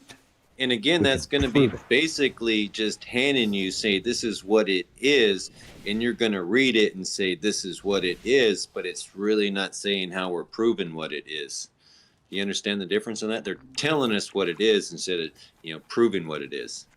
Yeah, probably pictures of space with satellites rather than page 48. We got curvature and motion. Well, he might be AFK right now. He might actually be going for the book. I'm here. I'm here. I have the headset on. I have the book, and that's good. Yes, I'm looking through it here. Let's go to the table of contents. I will do this silently. I can hear the pages. Unless you want to hear it. What year do you think this was in school? Was this a high school class? I don't know. I bought the book for $2 or $3 years ago. Is this before or after they lost all the data of when they went to the moon and back? I imagine before. When did they lose all that stuff? It was definitely after 1972. But it doesn't matter because somehow, some way, that was obsolete technology. But we haven't been back since, and we can't go. We're farming it out to Elon now because we lost the technology, and it's a very difficult process to build it back. But that's okay. Elon got our back. But yeah, I mean, in that book, man, it's not giving you any proof, man. It's just saying, here's how you spell Uranus, man. That's all it's saying. Hey, Brian, I want to let the whole room know I linked, I can't put something in the jumbo, but it's in the purple pill. All right. Everybody listen. X screwed with everybody.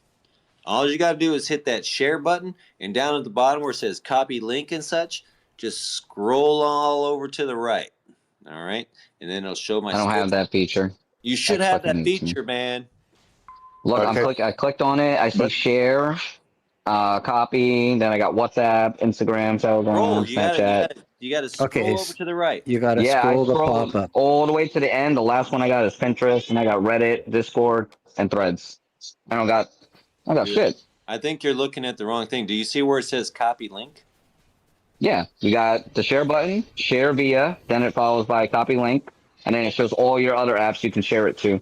Except and it should have on there one that kind of looks like community. Does it show one that says community? Nothing at all. I can see like all my front. All right, let's go. I can see like all my chats and send it there. Yeah, left and right, and nothing. It's like I don't know. It's locked out for me. And I deleted this app like 3 times. Purple pill? Yeah, I got the purple pill. No, I said, do you have it in the purple pill? Yeah, I can share it to the purple pill, and then you guys can share it. That's how it worked for me for the longest time. Was I put it in a pill first, and then there was a like an upload thing, and that thing's gone. There's no longer an arrow pointing up, and it would say, share this to the whole group, and it went up in the jumbotron. Now I can't find it, but anyway, it's the launch here, and it's Android or Android users don't have the feature, just iPhone. Okay. All right, so what are you trying to share, TM?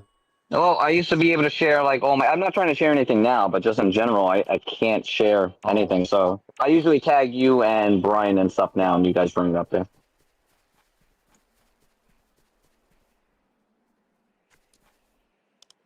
All right, I thought you were trying to share something. I was going to share it for you. I'll keep you posted. If something comes up, I'll put it. How big's that book, King?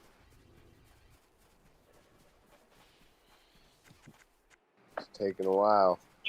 You still there, King? Yeah, I'm here. I had to crop that photo. All right, I'll post it in the bottom. It's better not Here's be a something picture of a round planet called Earth and some explanations, I guess, information. Do you think that's proven anything?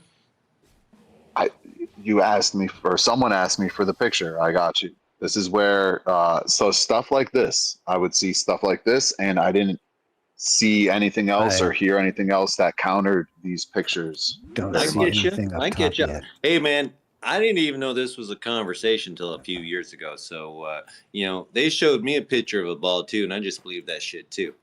When someone told me the Earth was flat, I was like, "What the fuck are you talking about, man?" So that's what I'm saying. Showing you a picture in a book isn't proof. You realize that, right? Let me take you to but like all of the information surrounding it is pointing in this direction and more or less directly. Only because you believe it, because that's what they told you, and you really didn't question it. I mean, once you actually start listening to what they're actually saying and then questioning what they're saying, it turns out pretty bogus, man. It doesn't happen. But I'm here for it. We were indoctrinated since kids to believe in this shit. And like I said, we all saw the picture of the globe. Like I said, when somebody told me there was a flat, I was like, what the fuck are you talking about? Someone said space was fake. Hey, Elon just hit a fucking rocket in the firmament. I was like, what the fuck is the firmament? And I was like, what? Space? What do you mean space is fake, man? I got aliens building pyramids, man, because fucking just out of monkey brain didn't do it with fucking copper and bronze tools. If you see a book with like dragons in it, do you believe that too? Because that's, a book with pictures. I believe in dragons, man. So I don't know what you're talking about. No book necessary. I believe in dragons regardless. I know. But the question was for King. If it was a serious book and there was information surrounding this, I would definitely look into that. If it was the depth of information similar to what's contained in this textbook, if yes, you read a I book, would definitely start looking by into Samuel Robotham, a book about flat Earth, and it had pictures. Would you believe that? Slides you a Dungeons and Dragons manual with all the stats of the dragons. Is there a textbook that I can check out? What game are you playing, Alan? You just need some AI. Samuel Robotham wrote a flat Earth book in the 1800s.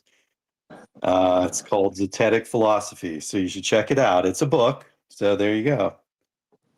Zetetic Philosophy. Okay. Is that where Zetetic gets his name from? Well, yeah. The book's called Earth is Not a Globe. I think it's also called Zetetic Philosophy or something. He was a crazy dude. He would go on stage with the name Parallax as his screen name. So he was a very interesting guy.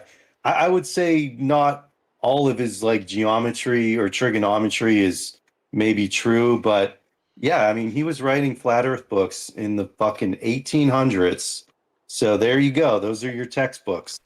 What I find frustrating though is that the information surrounding the stuff in these books checks out. It does when you're not really. But none of these guys have ever checked any of it out. That's what I'm saying. That's the issue, right? But they say it matter-of-factly without having any clue of what's going on. The sun. Let's check out the sun real quick.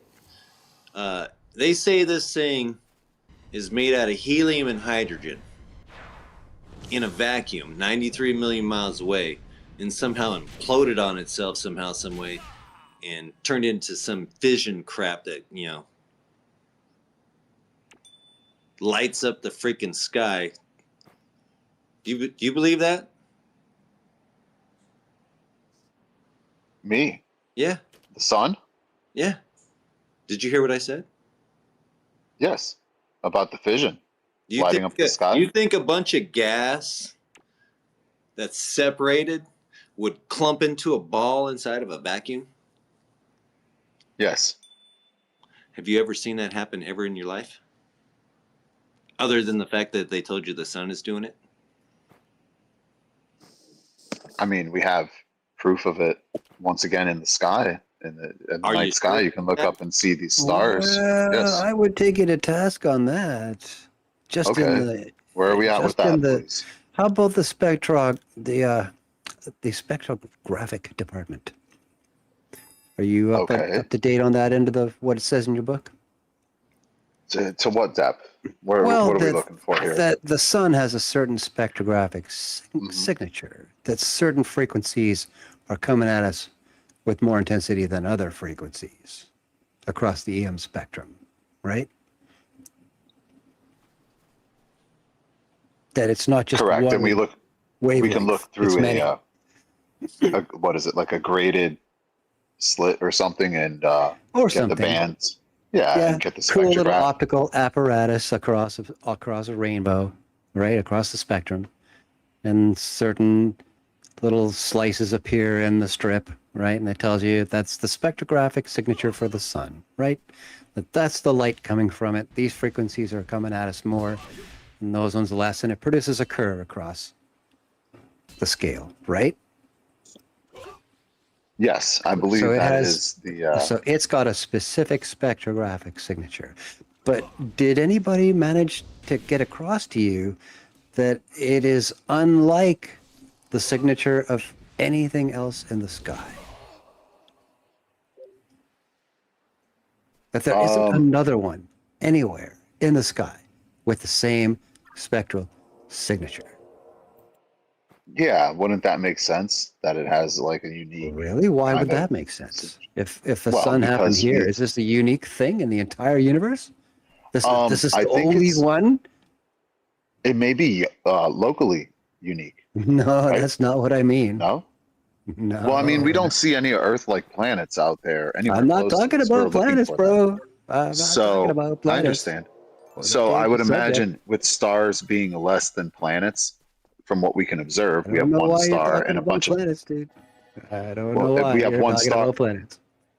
Well, I'm explaining to you, please, sir. I don't know why you're trying to rape me here. If you look and we have one star and a bunch of planets, then right there should be less stars than planets out there, and we haven't found any Earths out there. So why would we find any suns out there?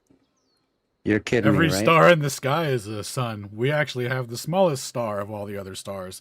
They should all have the same spectral composition. If they're all mechanistically functioning the same way, they should all produce a smooth, continuous spectrum. But the sun is the only unique object in the sky that does that. That is not a prediction of a model where everything came out of a Big Bang and everything in the sky is the same, and we just happen to live close to one of the things, but it's actually the smallest of all the stars.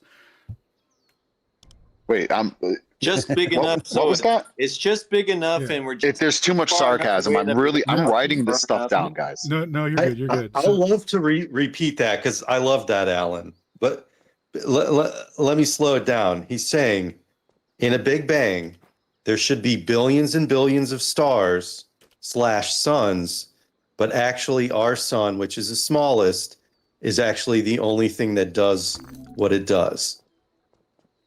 Well, I don't think our sun is the smallest, right?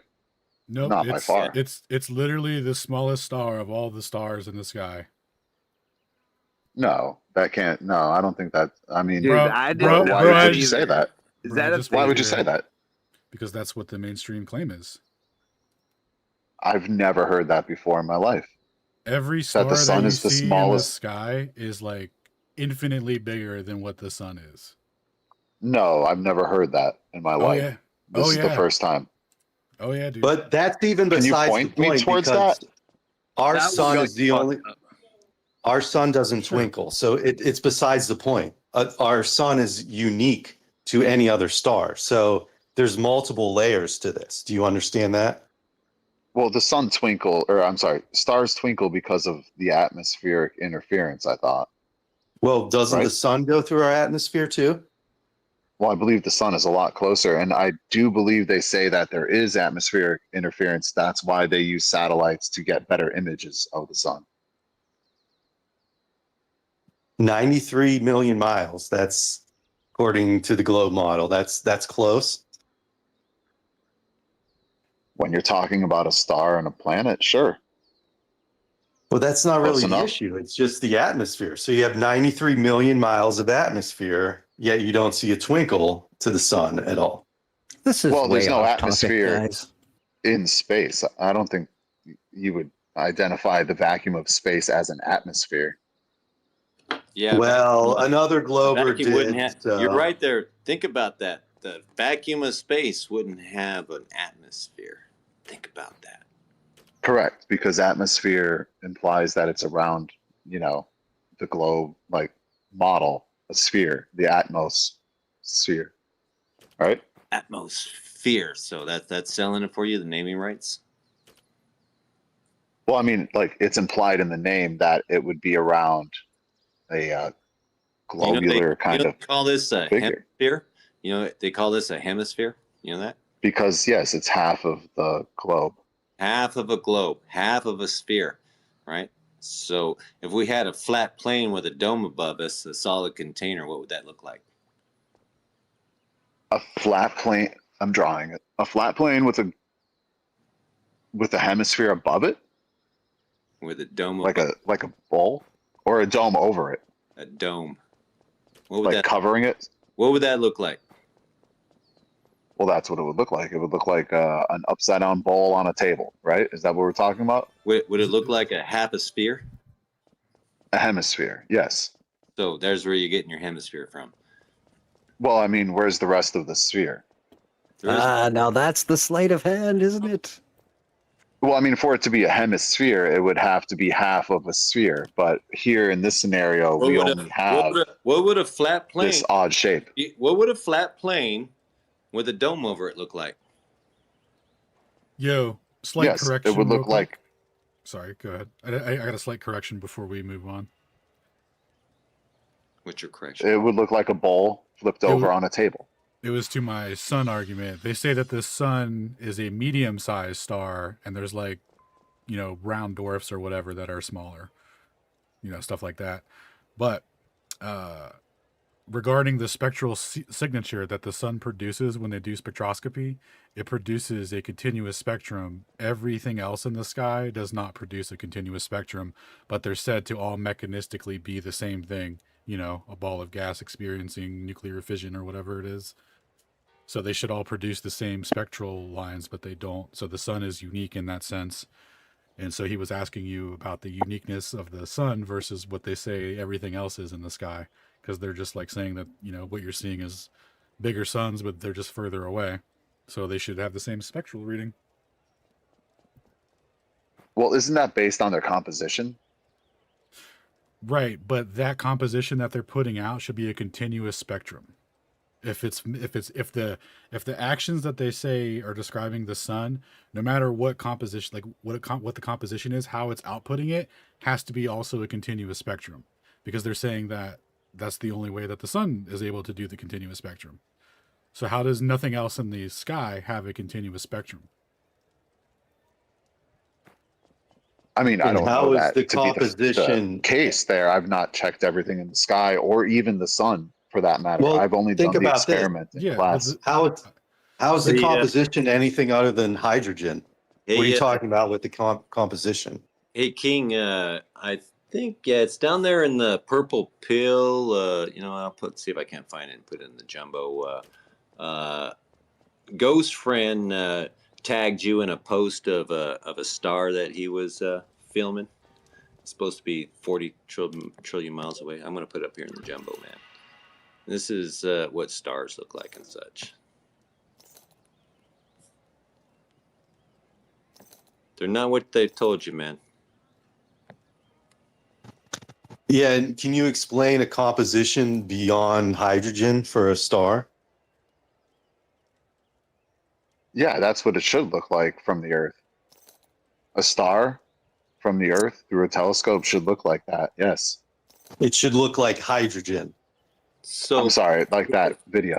Here's a way to look at it, man. First, you got to realize that this is all supposed to be happening in a vacuum. All right, you got gas that was separated, clumped into a ball, and somehow nuclear fission somehow happened. All right, that's the one thing you have to realize is that that's not going to happen. All right, gas in a vacuum would just expand and keep it in a system now.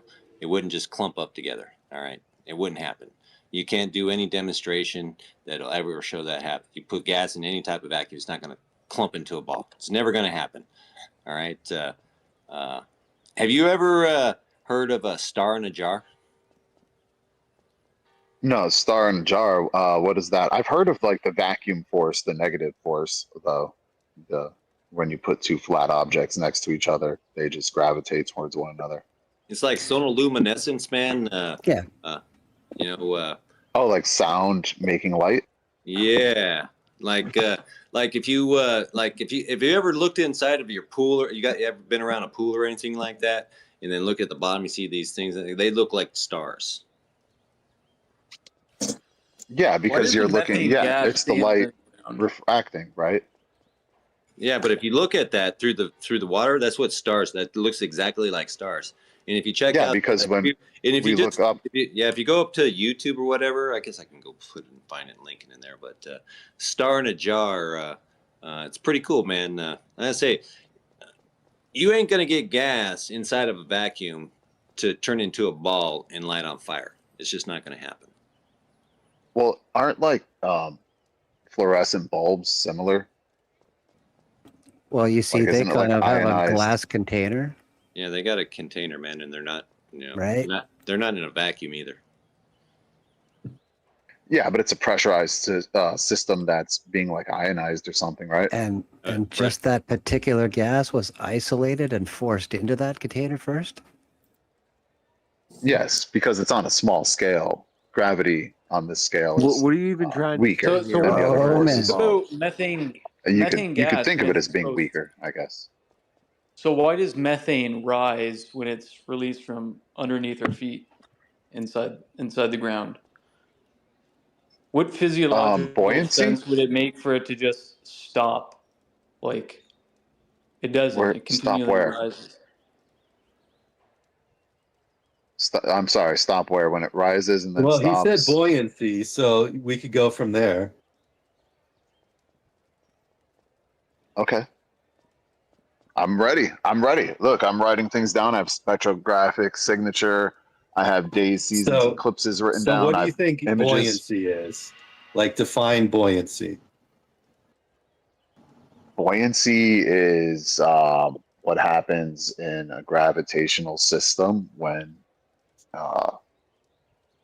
you have a difference of masses, right? So where's the threshold for that methane gas to just stop rising based on your hypothesis of buoyancy? At some kind of equalized gradient, I guess, right? Like there's probably also a dissipation factor.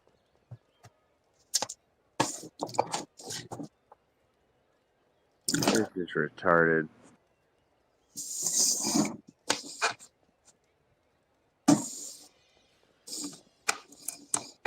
Somebody's hot micing or something, man, fumbling around with something. But Yo, King, I put a video up in the Jumbo for you if you want to check it out. It's by a guy named Sky Scholar. He's a PhD chemist or something like that.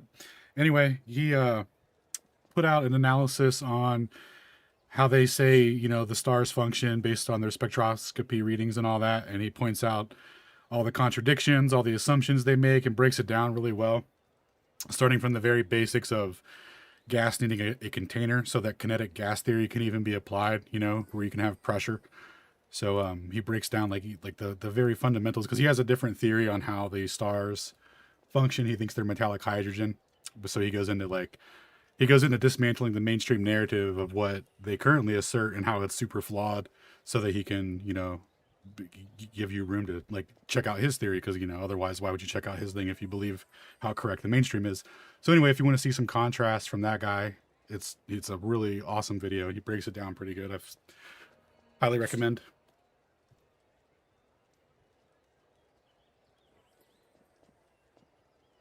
And I also put a video up there, star in a jar.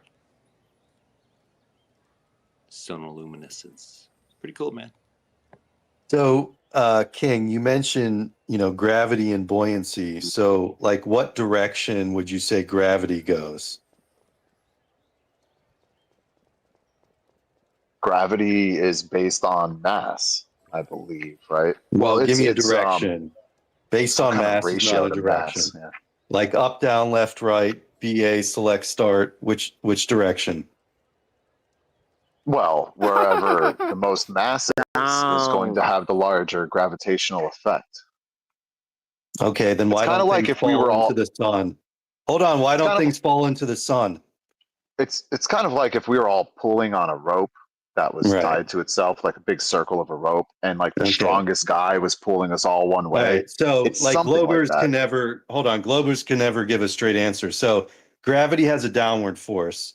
Okay, which direction is buoyancy? I won't let you answer because you'll just BS. Buoyancy is an upward force. So explain how gravity with a downward force causes buoyancy with an upward force. How does gravity with a downward force cause buoyancy to push things upward? Is that what it's separating Sure, the close masses? enough. Go ahead. It's separating them by mass, I believe. Isn't that just like a density tower? And density, yeah, like what is it? Specific gravity, I believe they call it, which is like density divided by something. I don't remember that, but I do remember the word specific gravity. Yeah, I mean the point is you can explain it through density a lot more coherently than like the theory of gravity.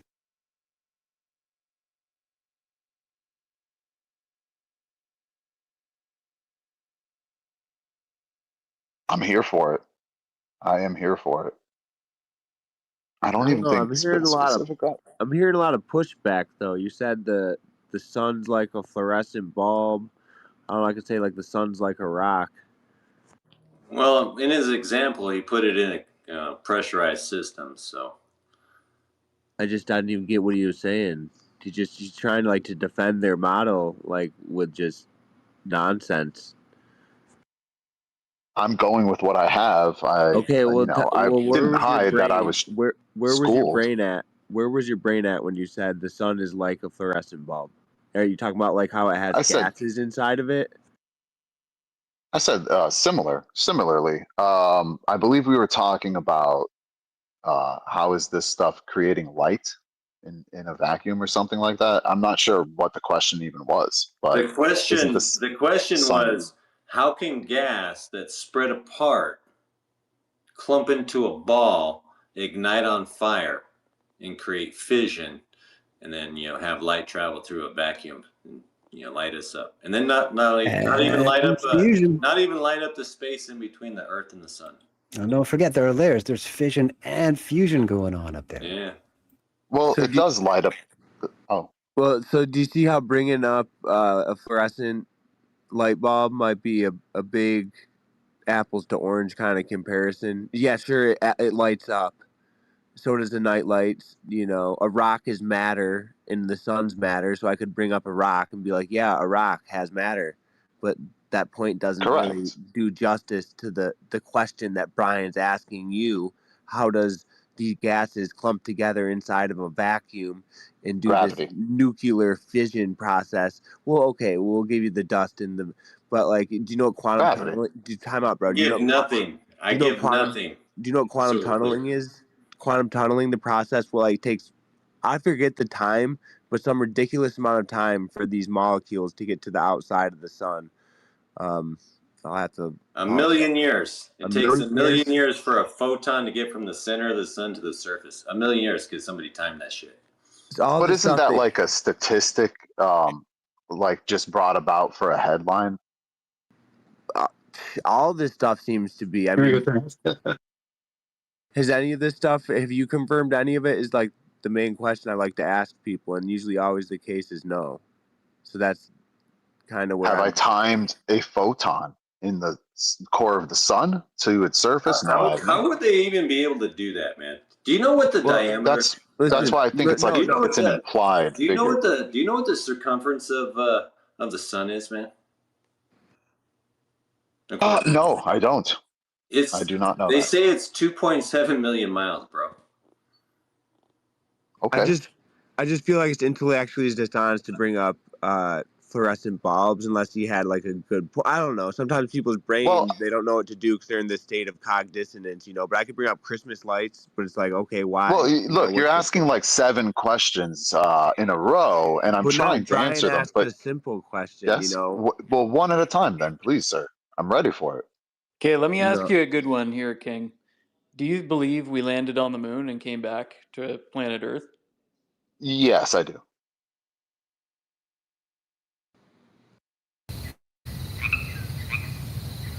I mean, I'm sorry. Did you want more? There's people out there that believe. I mean, if you believe in Spaceballs, I mean, at one point in time, I didn't really believe it or not believe it. I mean, it seemed pretty fantastical to want to fake something like that, but whatever. I could see it. People thought it was fake. I'm like, But have you ever considered, though, doing all this inside of a? Do you understand the when we're bringing up that space is a vacuum, how devastating that is to be in? What do you mean devastating to be in? Like as a human? Yes, because we are a pressurized animal, right? We're made for a pressurized system here. We're made to live underneath the atmosphere and above the water. If you went down to the bottom of the ocean, you would be crushed. You're only meant to live in a very, very slender I'm not even space talking around about the crust. us. I'm not even talking about us living. Just to have any movement. I mean, in a vacuum, there's literally no matter, man. All right, you need a medium, bro. For anything to go from one spot to another, it needs something to move in. All right. In a vacuum, you're not getting any movement, and you got a bunch of gas. And you got a bunch of gas moving in a vacuum and clumping into a ball, imploding in, and doing some nuclear fucking fission bullshit. All right. But why? Why are you saying that you cannot move through a vacuum?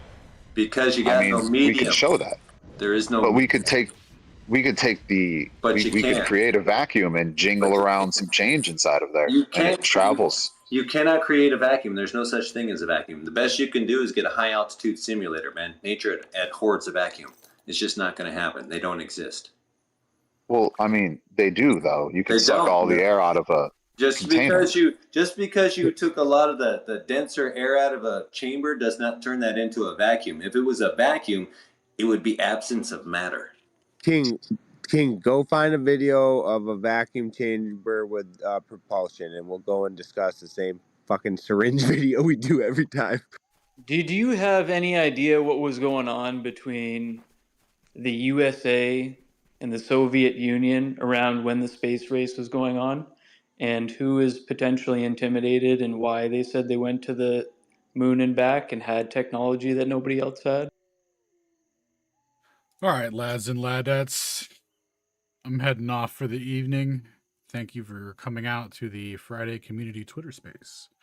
See you guys on Monday for Celestial Theodolite update number 35. We're going to be going over the modeling of astronomical refraction and the Novaya Zemlya effect and how mirages work. And then on Tuesday, we'll be doing possibly a reading night or another presentation. We shall see what the future holds for us. See you guys on Monday and Tuesday.